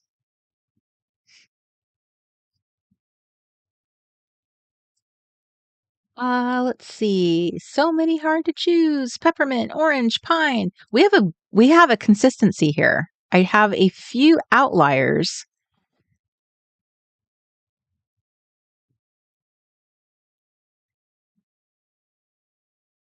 Uh, let's see. Chris is going with gingerbread, spiced apple grog, anything vanilla. Good job, Junji. Par's going with peppermint, spiced cider.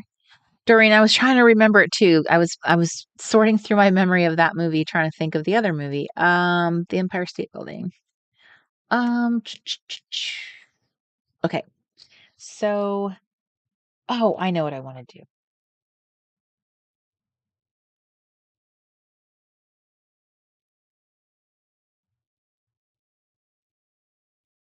This is so cute that I got a Tivoli guy. Now, what I wanted to do with him is I wanted to give him a fun tie. That was my plan. Let's see.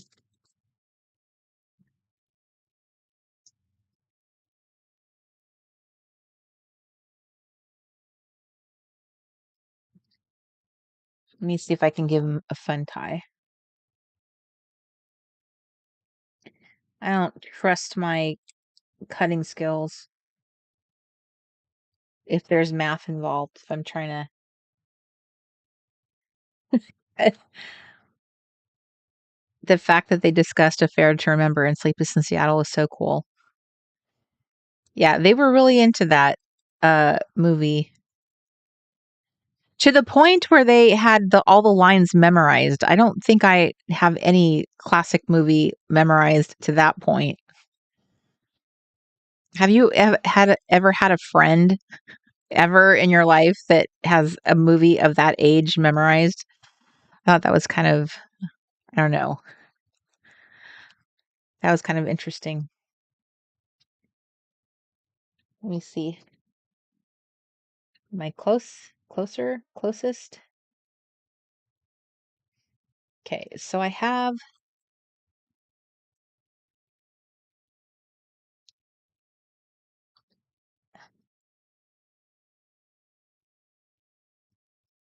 Shelly, if you're in the clubhouse, I put the audiobook or the radio show to that story, Shop Around the Corner. Did you get it? Did you see it or get a chance to listen to it?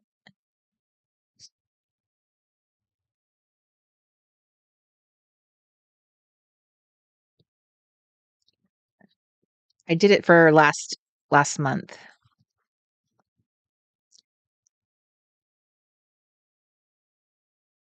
If you go on YouTube, there is a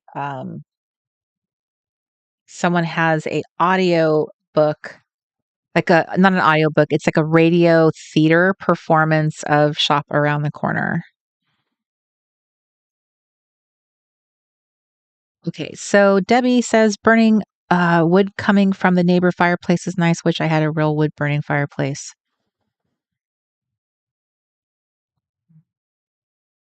Check the November.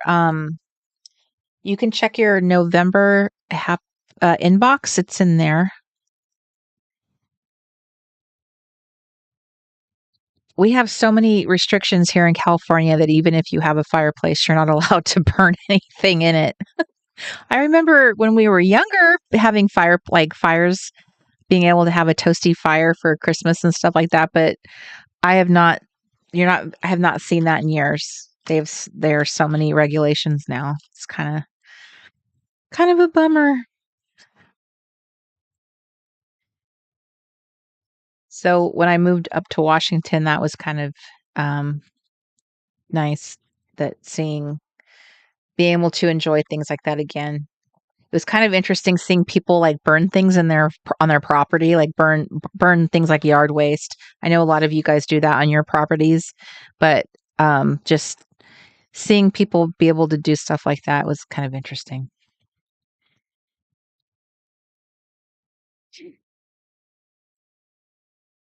Um,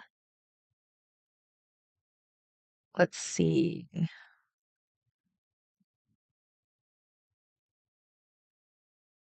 Oh, Shelly says I watched an old movie based on the book you mentioned on the last live. Grass is greener over the septic tank. How fun! Okay, I was going to do something to his hat band, but now I'm not sure if I want to because now I realize it's historic. He has a historic little hat band. Does that feel good if I mean, I feel like that would be kind of terrible if I did that. Um, I wonder if I have anything that I could turn into a. Okay, let me see if I have like, I'm gonna cut into one of these. I don't have any.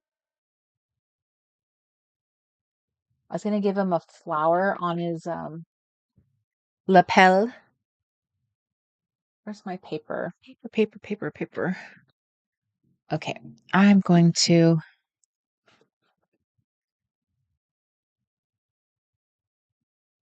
see if I can get him a little flower.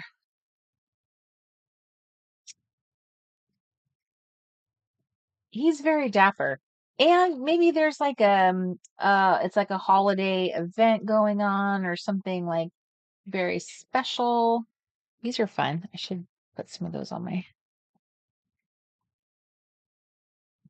some hunks, Rice Krispies.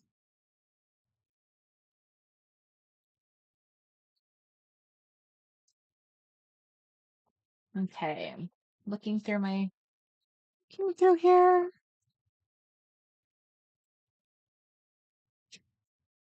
Well, hmm, maybe I can just use one of these. Okay, I'll use I was trying to find a flower that was like a different color than pink so that he had a little bit more going on. I seem to only have the same kind of like color palette going on in this box. Let me see if I have, let me see. Do I have anything else going on in here?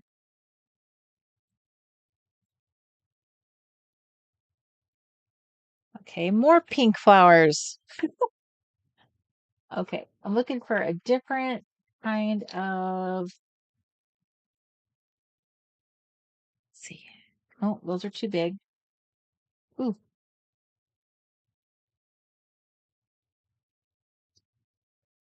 here we go. Jackpot. There we go. There's a crepe paper pattern.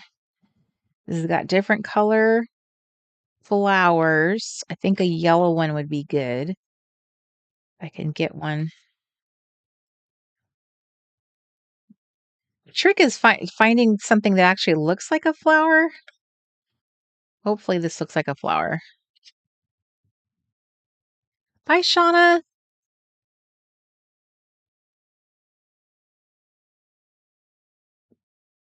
Okay, so let us.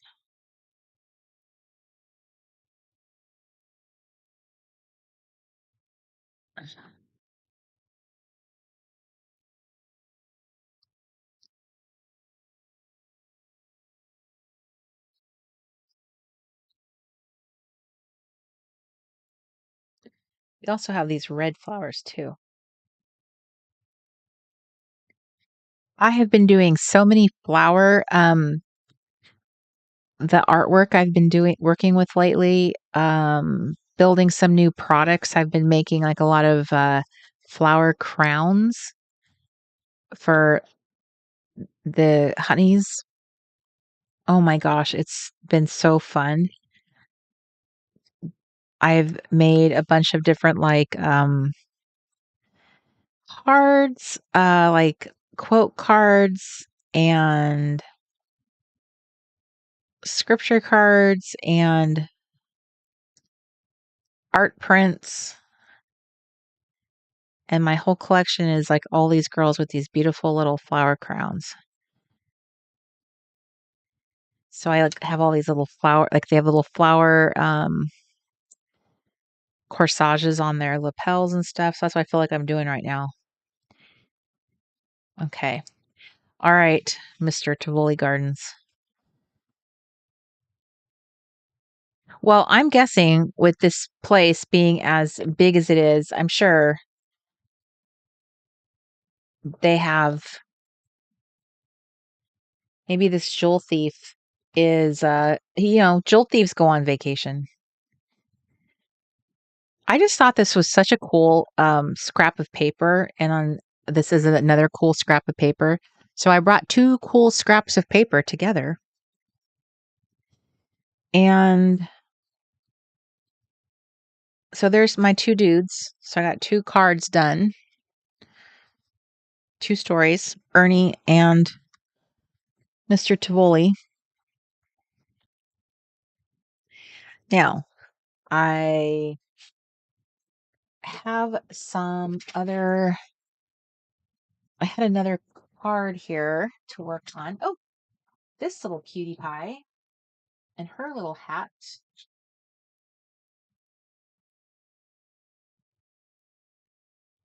Ooh, got a lot of, okay, so here's another card. I'm trying to get all the, I knew I had cut some cards up before I started, and I just want to make sure I laid everything out beforehand, and I just want to make sure that I didn't leave any cards behind. Okay, so there's my bin. This is getting so yummy and starting to get super fluffy. You're welcome, Doreen. So, I'm going to have to do a flip through video of my cards, the ones I've made since I started back on. So from this is my marker. So this starts this year since I started doing Late Night Crafty Club. These are all the cards I've made since I started back again. So I haven't made a ton of cards because obviously hanging out with you guys, I end up doing a lot of talking. It's really your fault, actually, that I'm not as productive. Um, just kidding. But I'm very pleased with the work I have done. So I wanted to, I wanted to kind of do like a little check in on like how much I have produced, how many things I have done. So I got my other card. I think I've been sort of averaging about 3 cards. One time I did 4, and I think the worst the worst time was like 2. Okay, so another question is, have you ever regifted a present? Have you ever regifted a present?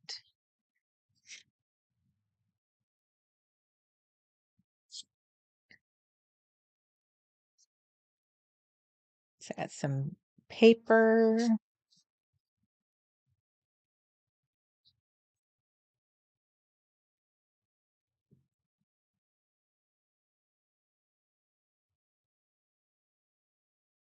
Have you ever regifted a present? Tell the truth.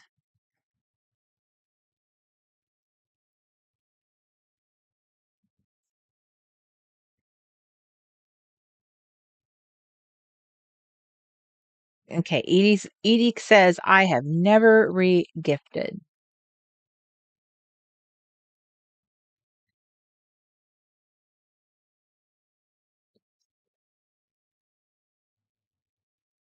Okay, so I took some craft paper makes the best like ripped paper because it gets so textury. So I took some craft paper. There's a shadow in here. I'm so sorry. I don't know if you can see this very well. Um, so I took some craft paper and I laid it over the top, and it has this divine texture. It's so wispy, and you can see like the paper underneath it in places. It's delicious. So I'm going to use that. And then this is like the original ephemera that came in my box. So I'm going to cut this out. I think I'm just going to see. Um, so let me see. Good night, Kathleen. Uh, Lee says more times than I can count. Leah, I love your honesty. Deb says, absolutely. You just have to be sure not to regift it to someone who knows the original gifter. Doreen says, yes, it was a requirement at a house party we once attended. Don't spend any money kind of thing. Lots of laughs, I'm sure. Deanna says, guilty. Annie says, I haven't. Um, Anybody else want to confess? Because, to me, there's like a lot of reasons why you would. So I don't think that there's a. At first, I was thinking, like, oh, that's a bad thing, to myself, thinking, like, oh, I should feel bad. But then I thought, no, wait a minute. There would be a lot of reasons why regifting something wouldn't be a bad thing because here would be some reasons, which is, I'm sure, the reasons why some of you do it. Sometimes you get a gift that while thoughtful, isn't something that you would find yourself using. And so you end up giving it to somebody that it's a very practical gift. It's something useful and something someone else would really get a lot of use out of. And maybe sometimes you'll hold on to that thing for a long time, you never use it. And then instead of just ditching it, getting rid of it, you end up giving it to someone else. So regifting doesn't necessarily mean you gave it to somebody, you know, like at Christmas or something. It could be that you gave it to them. It's just like, here you go. Uh, let's see. So Para hasn't regifted. Benita says, I even regift swap items. You regift the regifted. Debbie says, I haven't, but I've gotten one from a client, a basket of goodies along with their own salt and pepper shakers. So Doreen thought we thought it was fun. We all have so much excess, right? To one person's like, I'm never going to use this, could be another person's like, oh, this is so cool. I personally think that we should start doing that more as Americans, is like start finding ways to like see those as like cool trends, start trends of doing things like that. Cause hi, Justine. Um, okay. So I need to make her hat it's not popping. It's not popping. The top part of her hat is not, I'm trying to think of like how to make it. The bottom part is working out. I like this hat. I made this hat for this guy, but I think he's okay with giving up his hat for a good cause, right?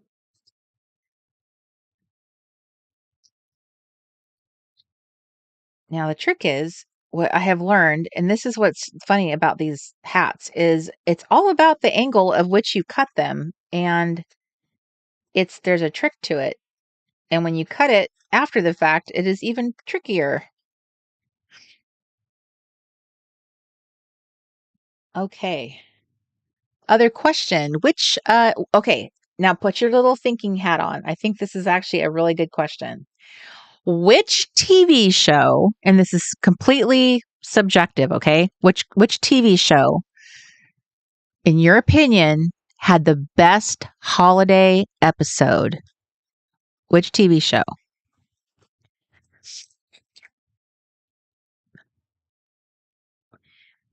Lee says, I have an aunt that always gave medium-sized PJs. I was an XXL for many years and could never be mistaken for medium. They were nice PJs, so I always gifted them. Well, it's sweet that she always saw you as a medium, huh? There you go. You always had like a nice gift to give someone.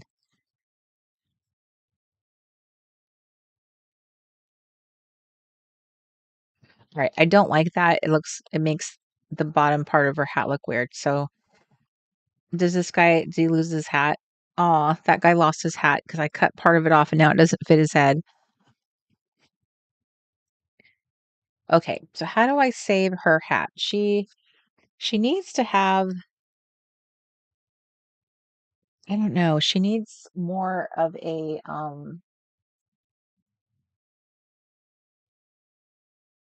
it's what I put her against, I think is the problem. It's not really that actually would be really cool. So I'm gonna pull off her whole hat. Poor kid. Ah! I just ripped her head. Yikes. I'm gonna gently pull off her hat now. Okay. Um Justine says Little House on the Prairie, hands down. We read the Christmas chapter every year and watched the show. She's going with Little House on the Prairie. Anybody else? What was your favorite Christmas? I mean, think about how many shows we watched throughout our lives. Shows you watched as a kid, shows you watched as an adult. Who had the best? You know, Christmas shows are always the ones where they like pull out all the stops. They're always trying to like be the tear at your little heartstrings. Who can vie for like best Christmas? Or sometimes it's not even about heartstrings. Sometimes it's about being funny. Sometimes who can be the funniest. They can be a funny story too. So that's a cute hat.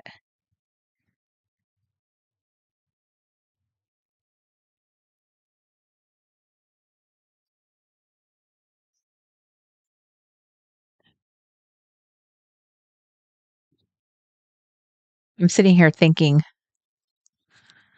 there's been so many shows throughout the years, so many options. You have from Brady Bunch to you can go, let's see. Brady Bunch had a Christmas hi Margaret. Let's see. Nobody's offering what the Waltons. Um I have so far I have a Little House on the Prairie on the table and nothing else. All right, I'm going to throw out some. Um, let's see here. Because I was trying to think of like which ones did I think were good. Oh, I actually, no, I already told you guys that story. That was the little fun fact I learned about the Great Pumpkin. Charlie Brown was the first holiday special that TV ever did. Um, Amy is agreeing with Little House on the Prairie.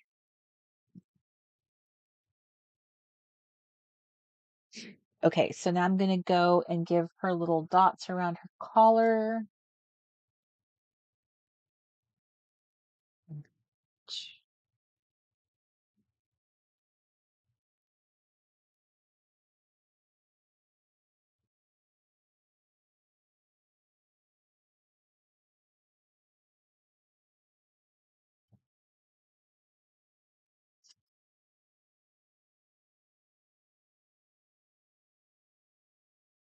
Trying to decide where I want to put a stitch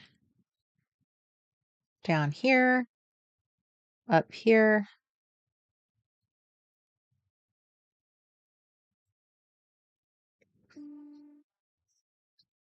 This one's a good stitch. Do I want to do a pink one?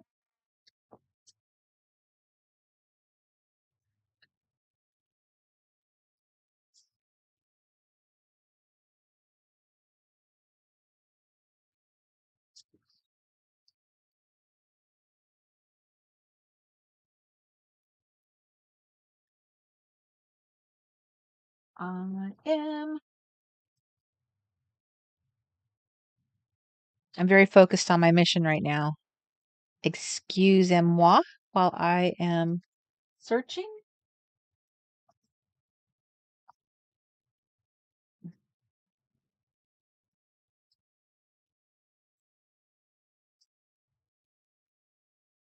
Now, I do wonder about these. I can't tell. These look like they're opaque.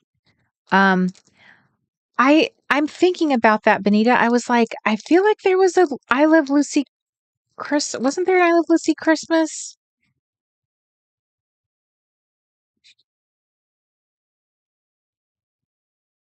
I was sitting here thinking about that. Um,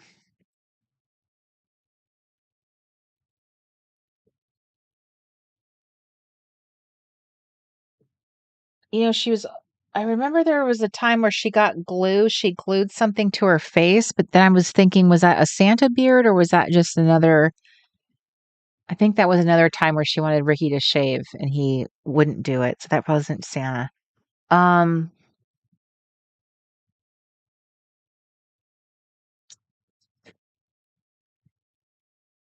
Christmas Eve on Sesame Street, Amy says, how could I forget we watched that every single Christmas Eve when I was a kid and we've recently resurrected it. I do not remember Christmas Eve on Sesame Street at all. That one must have passed me right over. Um, are we challenged to remember? Is that why I'm getting oh wow. Benita, Mark just put a picture of it up on my little screen so I could see it. Yeah, it you know what it looks like? It looks like like maybe it was done on the Lucy show. You know how she did that show with Vivian Vance? That's what it looks like. That's probably what you're remembering. And there's two Christmas trees in the room.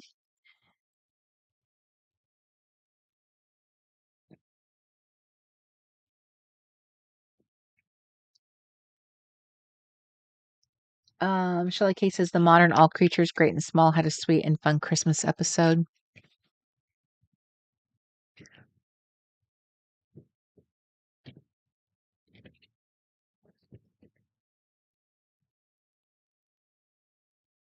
I'm trying to remember. There was I think the ones that I'm thinking of now as like as an older in my older years are more like they're funny, like more like haha episodes. Um okay, I don't like these after all. I mean, I like the thing, but I don't like them on her dress. These are really interesting. They're kind of translucent. They're like a really interesting color palette. Isn't that an interesting color palette? I think that's really pretty. But I'm looking for something a little more kabam.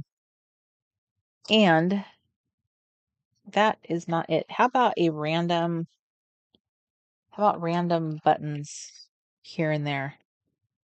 Would that be kind of fun?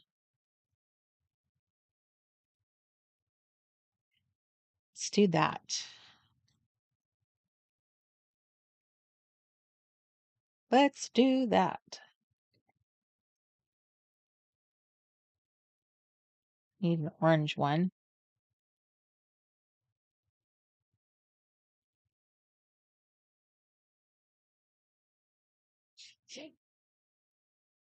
And then I'm going to cut this in half and put part of it on here.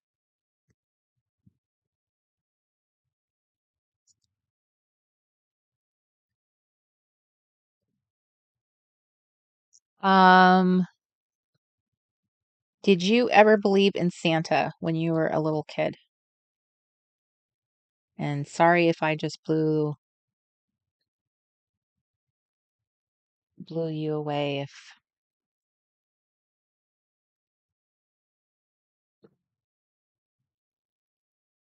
Walton's Christmas episode, Denise says. Okay, let's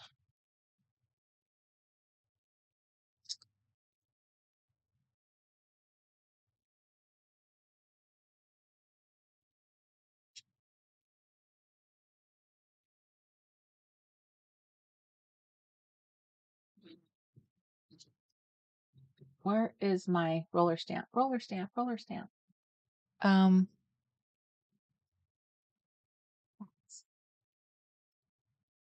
ah, ah,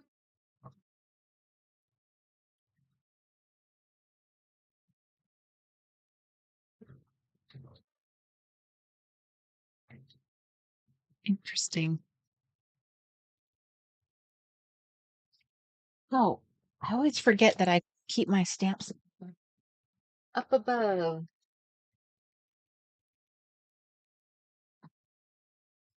Stamps.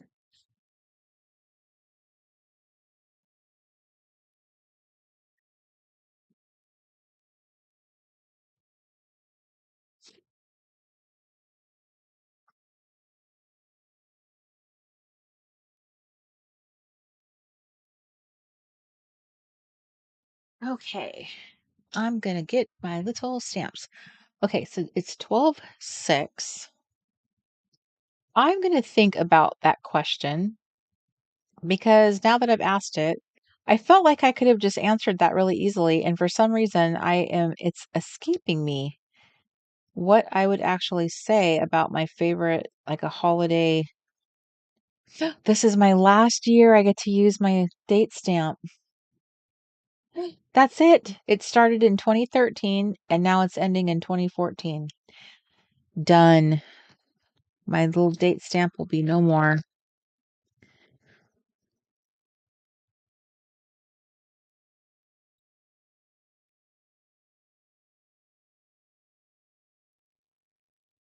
Wait, that one didn't stamp very well. There we go.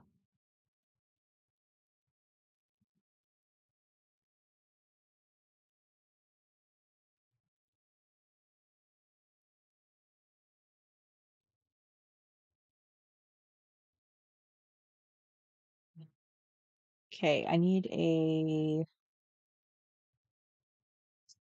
tab, which I believe I have. Don't I have a tray?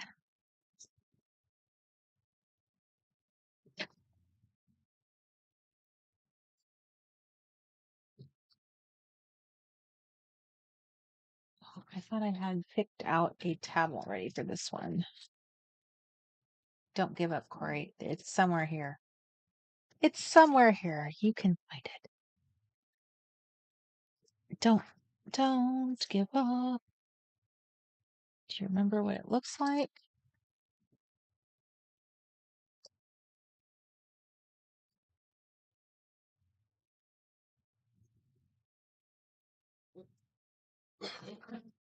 Okay. I know it's here and I like. Wow. I thought for sure I've picked up enough stuff on my desk that I was going to just see it. It was just going to pop out at me. But alas, that did not happen. All right. I guess I'm going to. Is this it? Is this it? That's it. That's it. I found it. Now, the question is, do you still want it? Now that you went through all that, is it still the winner? Oh, that's a good question. Is it still a good tab? Is it? How about something golden shiny? Golden glittery. Now, does she have a name? I feel like we have not given this little sweet girl a name. So we shall call her.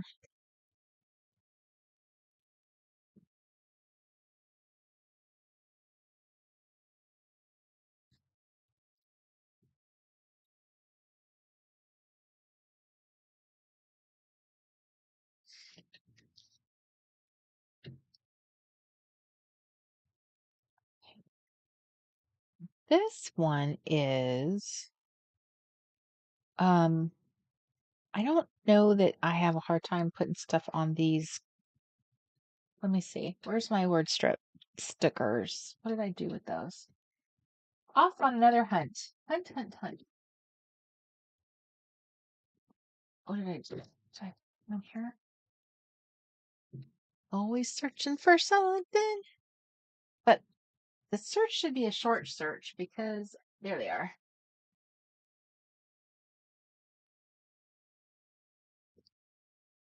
Okay. And the white.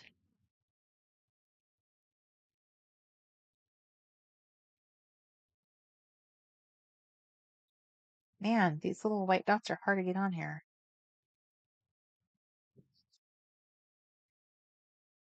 I need a scratch paper to try to be able to write stuff on to get it going. There we go. That's better.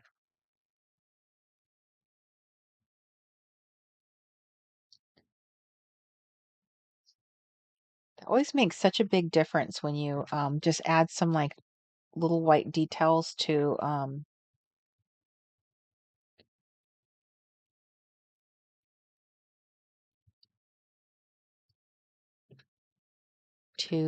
a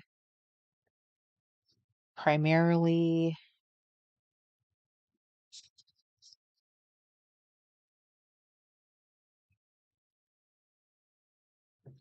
sorry, I got lost in thought there. A primarily black and white kind of image starts looking really good. Okay. So, um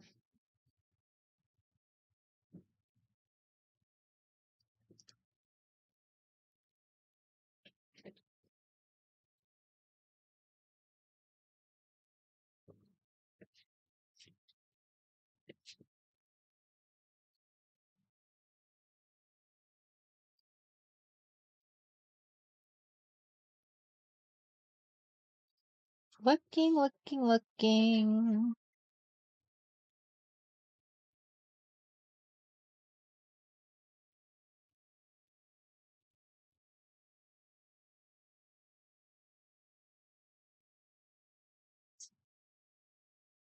I can't believe it's about to be a new year.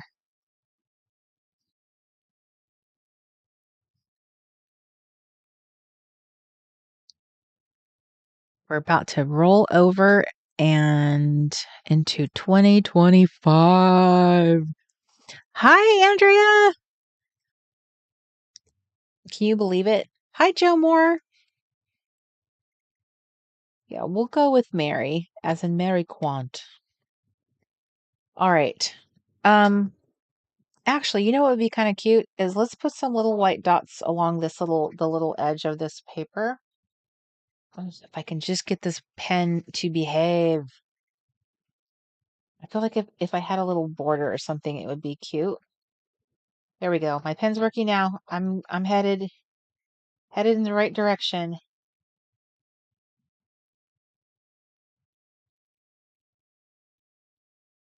There we go.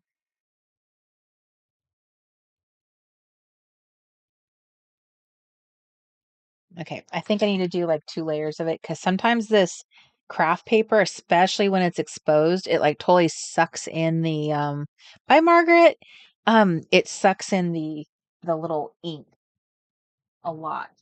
So one thing I can do is add a little bit of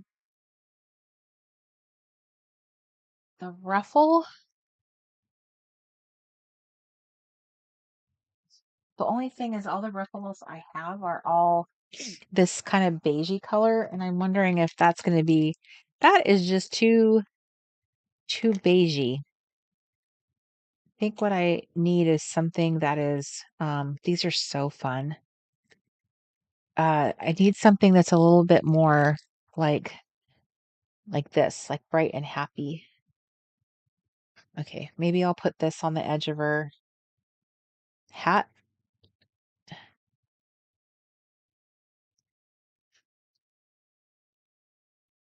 Okay, so I'm going to cut it straight so it's not at an angle. And then put that on the edge of her little hat so it has a little bit of a trim, which will make it look more finished.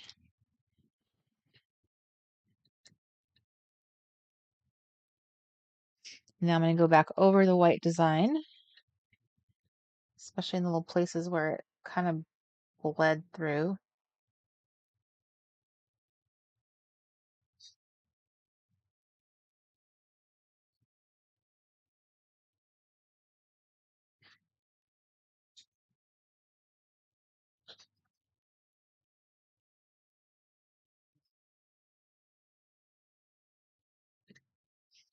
Okay. I like that so much better now. Okay. And now I want to put, I have this butterscotch pen.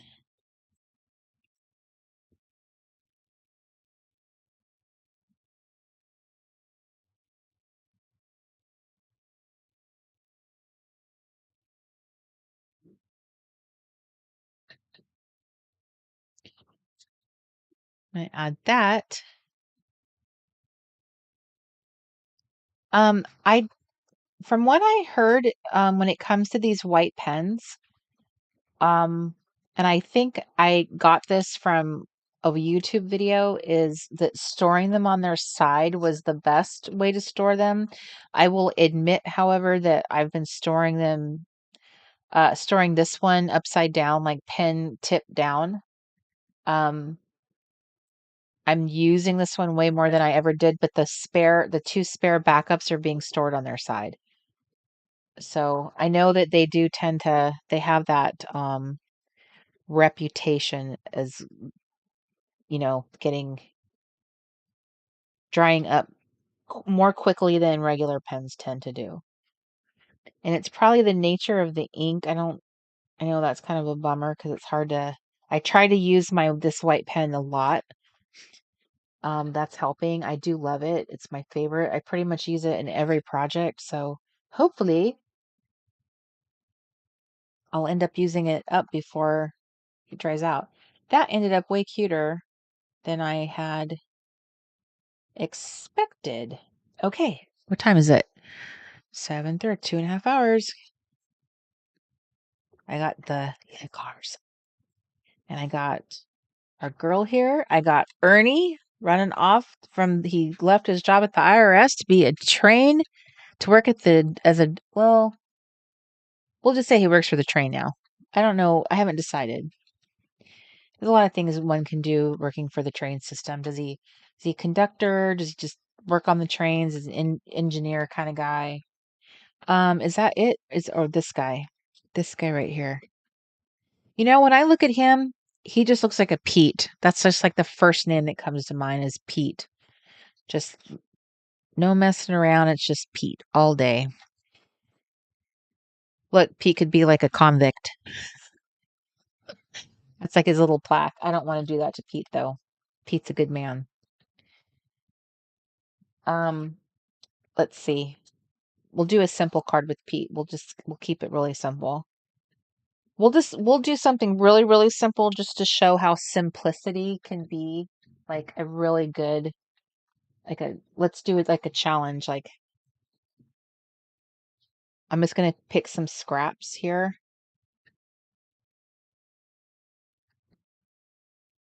Things I just have laying here just to illustrate to myself how simple can I keep this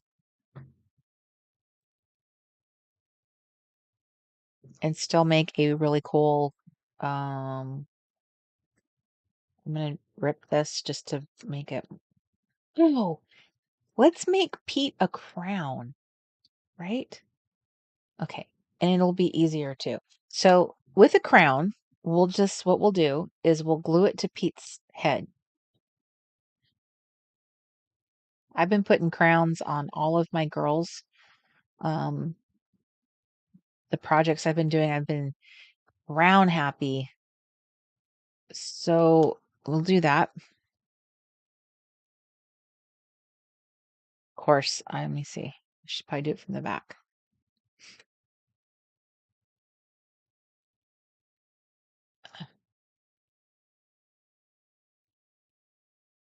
Hopefully I do a good job. That's a good crown.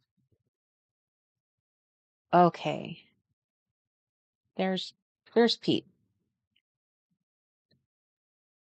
And we need, let's see.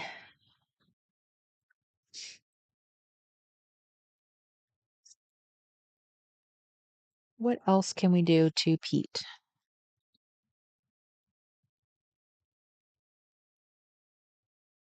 I feel like you can never assume that any piece that you have is like too small. there's like all kinds of pieces that you can use on something. This might be too, I don't know what that is. Well, so let's see. Maybe that's a scrap of something. There's that. These are a lot of scraps. So that's what happened. I pulled all these out of the tray they were in. That's why they're all.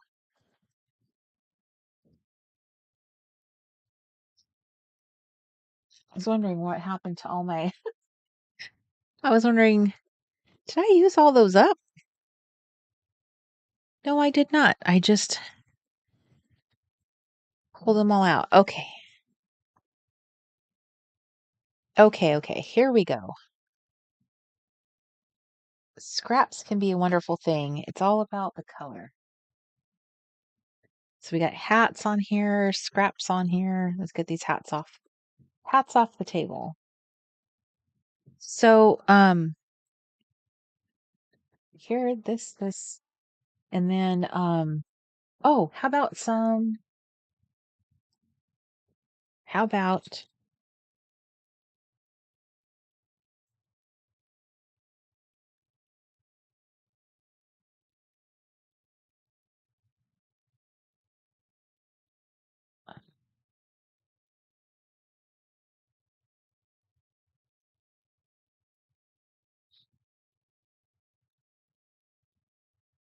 let me see, did I cut it right?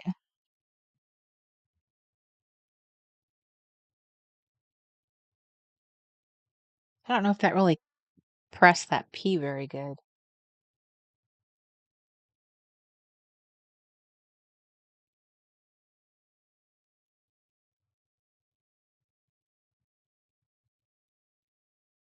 Oop.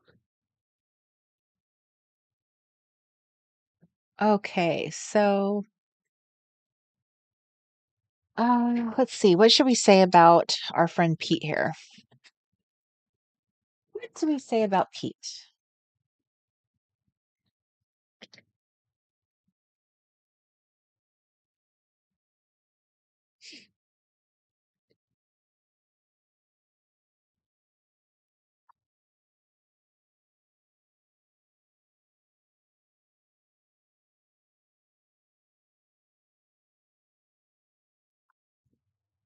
Let me see. I was gonna do a phrase, but maybe I can use one of these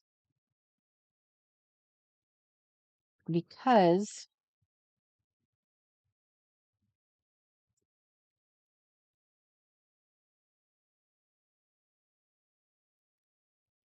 so I have say cheese, I have hello there, I have looking good. How about looking good? Hello there, looking good. Huh? I could also do as an homage to Joey Tribbiani, I could do how you doing? Huh? That would be good. What if I did that?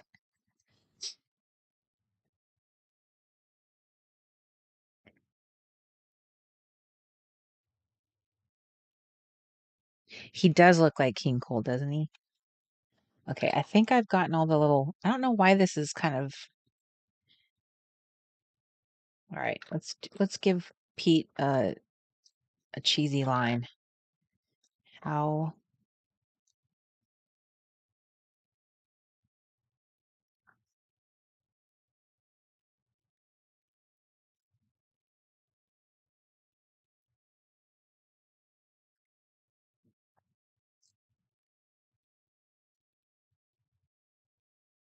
Ah!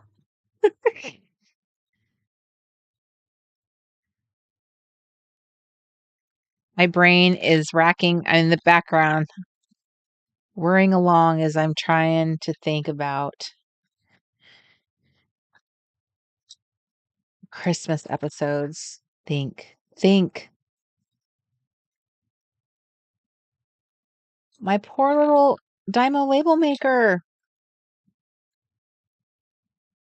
I know what I'm asking for Christmas. That's what I asked for Christmas as a kid. I got one too. Actually, I was trying to think about it. Did I actually order myself one like as a vintage one? Did that really happen or did I just imagine that? Did I do something like that? Uh, okay. I'm not sure what is going on. This thing is the epitome of simplicity when I think about how like it's so analog how it just like there's nothing to it. Okay. Uh I think it's this thing. I can tell I can hear it that it's not yeah, it's not.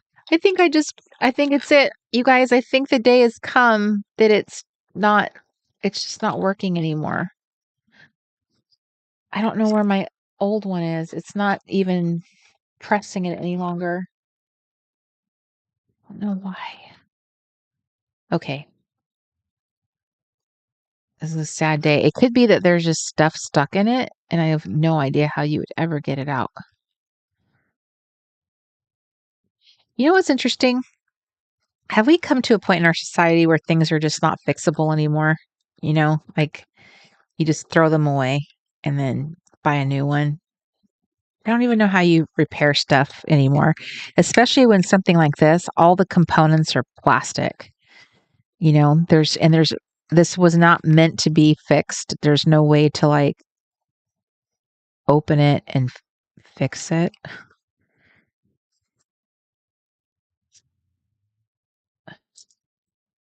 Well, you've definitely been watching it go. Every episode, like the last 3 episodes, it's been going downhill. It's sad. My poor little Dymo maker.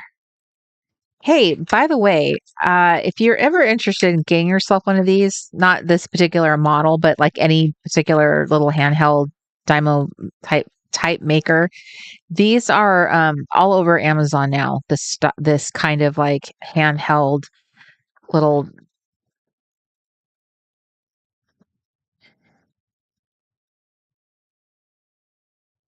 that may have done it. Something gave. They're all over Amazon. For like 20 bucks or so you can grab them. They're more of like the kind we had where it's more like that little gun style that with the trigger style.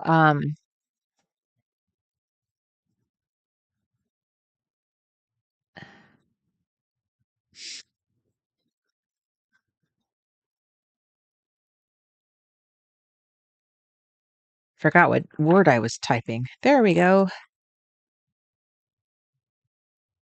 I fixed it.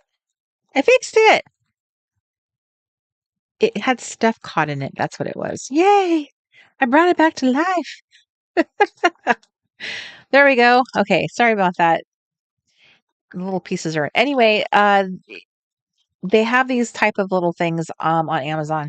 I would say that this would be a deserted island craft tool for me. I would absolutely make sure that this was in my bag going with me. I would absolutely, and it actually has. I've always brought my Dymo label maker with me. Um, for any of like my workshops that I've taught, any of the retreats I've done, I've taken it with me. And not just this one. So this one I bought in Japan, but I already had one that was like a different color. I just wanted another one. So I have a backup. That's how much I love it. But they have other styles, and that's what I'm saying. And they have different color tapes. But what I love about this and the reason why I use it so faithfully is because it's so fun to be able to make your own little word strips on the fly. You know, you're not beholden to just finding the right sticker on a sheet. You can make whatever you want to say as you go along, which is why I love them so much. So, if you wanted to treat yourself, that it would be my recommendation is getting yourself a little vintage label maker. They are so fun. They also have practical use too. You can use them for actual labeling.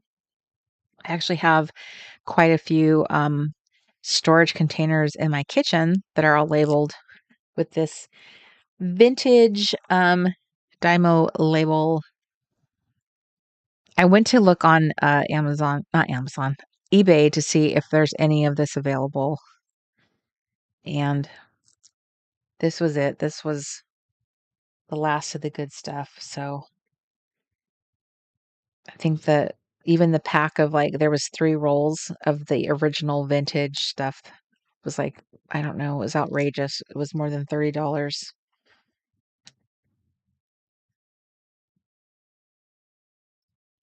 That that is a little too much. Label maker down, Annie says. Right? The tape lasts a long time. I mean, you guys see how much I use the tape. I feel like I make stuff all the time, and I have not replaced a roll still. I'm gonna put that up there. So this one's gonna be a very simple card. I'm keeping this one simple. And let me see here.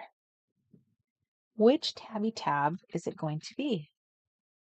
I didn't really pick him out a tab, but with such a light background and everything, I feel like the tab needs to be more dark or solid or something more substantial, something like a really bright color.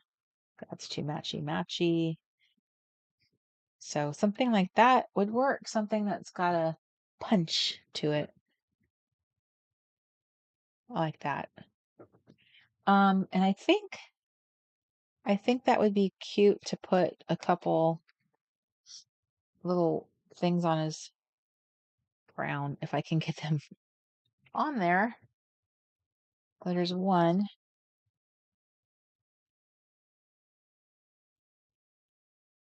Oh goodness. These little enamel dots. There's 2.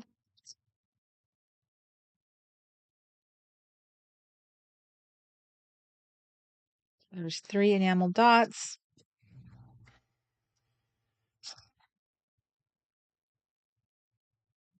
He looks deeply uncomfortable.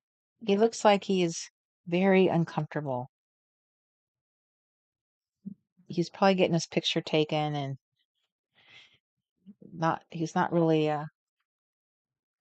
comfortable with that. I think I threw away his name.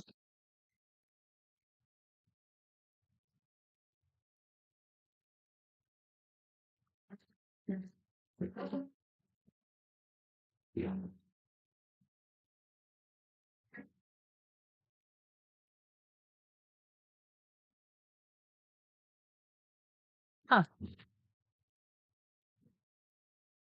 I didn't mean to, but I think I did. All right. Oh, I have to make a new one. It's okay. I think that letter P didn't form right anyway. It was a bad P. Poor Pete.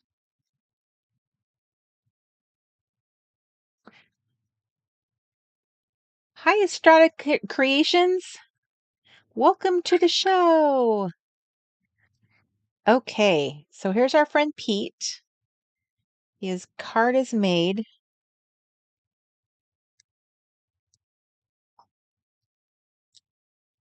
And let's give Pete a little gold star on his tab.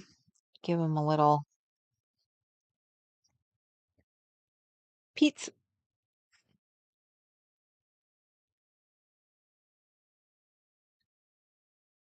I wonder what happened to Pete in his life. How did his life turn out? When I was younger and went to antique stores with my mom or my grandma, I used to love looking at the old vintage photos. Vintage photos that are black and white like these, they feel like they're other people. They just don't even feel like they're the same people that we are because they're so old, Um, and so my little kid imagination would just try to get inside that world and think about who those people were and how did their lives turn out and who did they grow up to be. And um, it just, I really love crafting with other people's photos. here's Pete's name right here. But yeah, this was a better Pete. This was not a good Pete. All right, so that's a simple card. Bye, Para. It was good to see you. Thanks for joining us. I think I'm gonna do a little stampy stamp. So the next episode that I shall be doing will be not this Friday, the Friday after. I think that is the 20th, which I have a feeling I may not see a lot of you because it is, leading up to Christmas. So I will be doing that special New Year's Eve episode. So I hope to see your little faces then if I don't see you 2 weeks from now. And if you do join me, I believe it's the 20th is the next time I'm doing an episode. So if the next episode I do of the Late Night Crafty Club, yeah, I did 4. I will be doing a, oh my gosh, so fun. They look like delicious little treats. I will be doing a freebie for everyone who shows up live. So that should be fun. I will have more fun little party questions that hopefully I'll remember to ask sooner in the show. Um, do you ever need to add glue to your plastic labels? I actually don't, Doreen, shockingly, and here's why it's shocking is this Dymo label. This is actually vintage 1980s label, Dymo label that I bought on eBay, and I am not gluing it. I am literally tapping it down, pressing it down, and I have not seen any of them pop off. It's still adhering really well. So, yay. Excellent. Shelly K says she's got a Christmas paper punch buffet already. Thanks for all the crafty fun and chat. So, let me get okay, hang on. I'm trying to get to the button so I can say goodbye to you. I'm like spilling stuff. Okay, let me try to get there. Okay.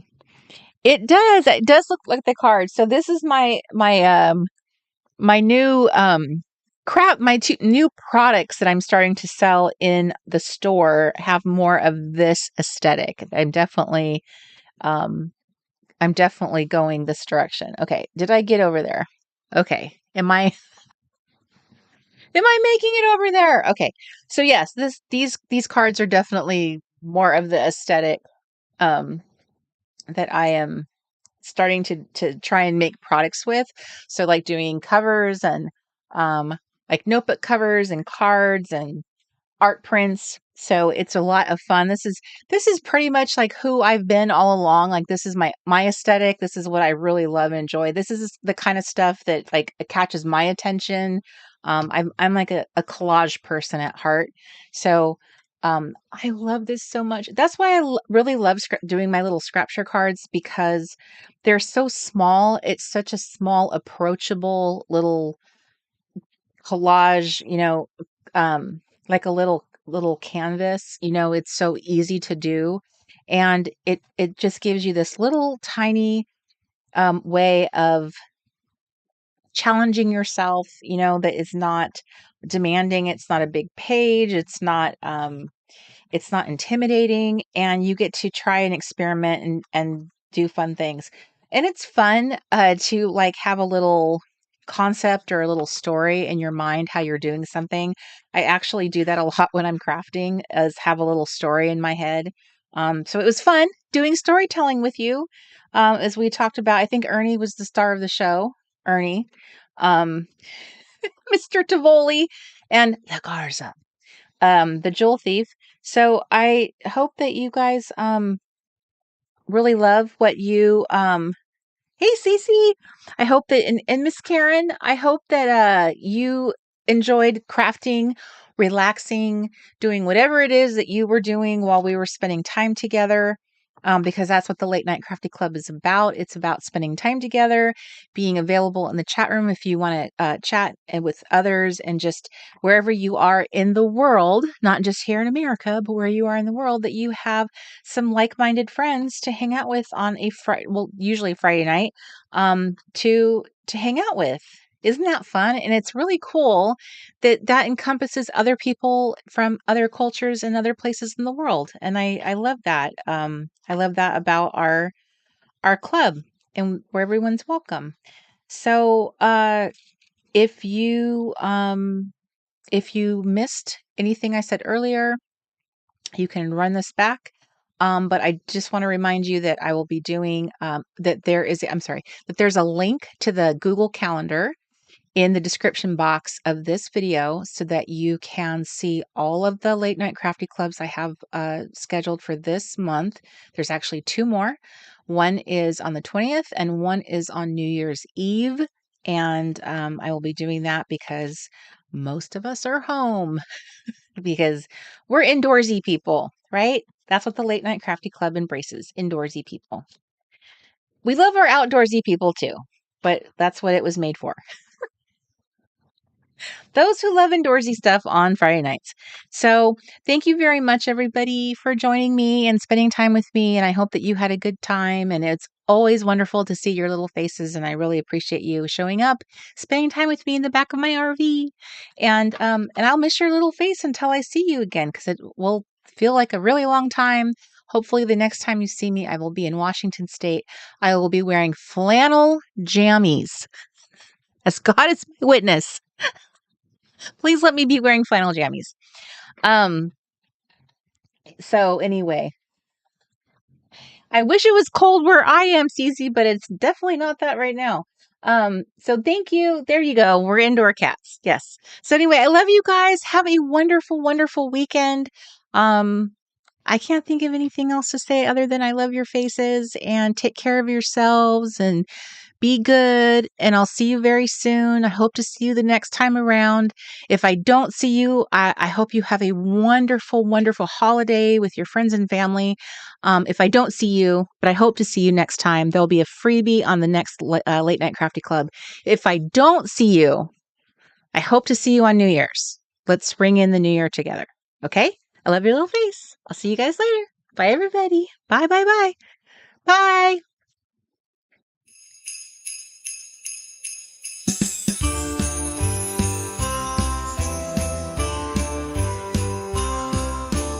Gather round, it's Friday night.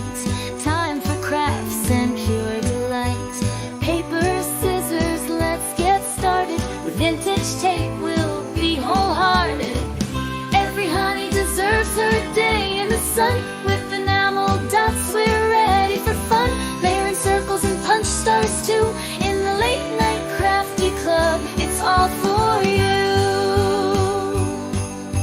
Glue sticks ready, let's make a plan. Planners and office supplies in hand. Honey half-season whimsy arrows. Crafting magic like true heroes. Every honey deserves her day in the sun.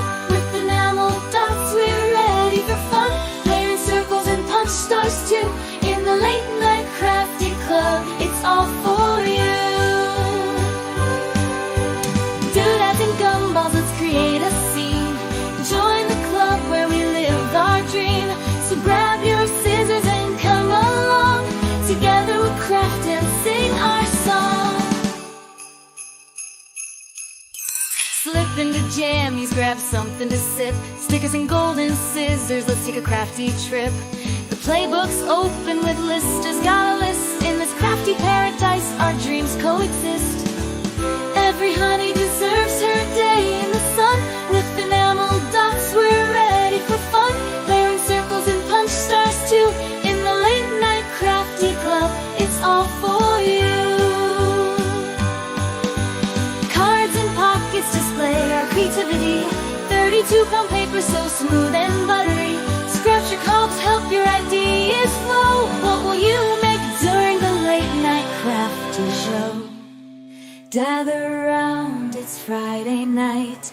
Time for crafts and pure delight. Paper, scissors, let's get started. With vintage take, we'll be wholehearted. Every honey deserves her day in the sun. With enamel dots, we're ready for fun. Layering circles and punch stars too. In the Late Night Crafty Club, it's all for you. Late Night Crafty Club, it's all for you. Late Night Crafty Club, it's all for you.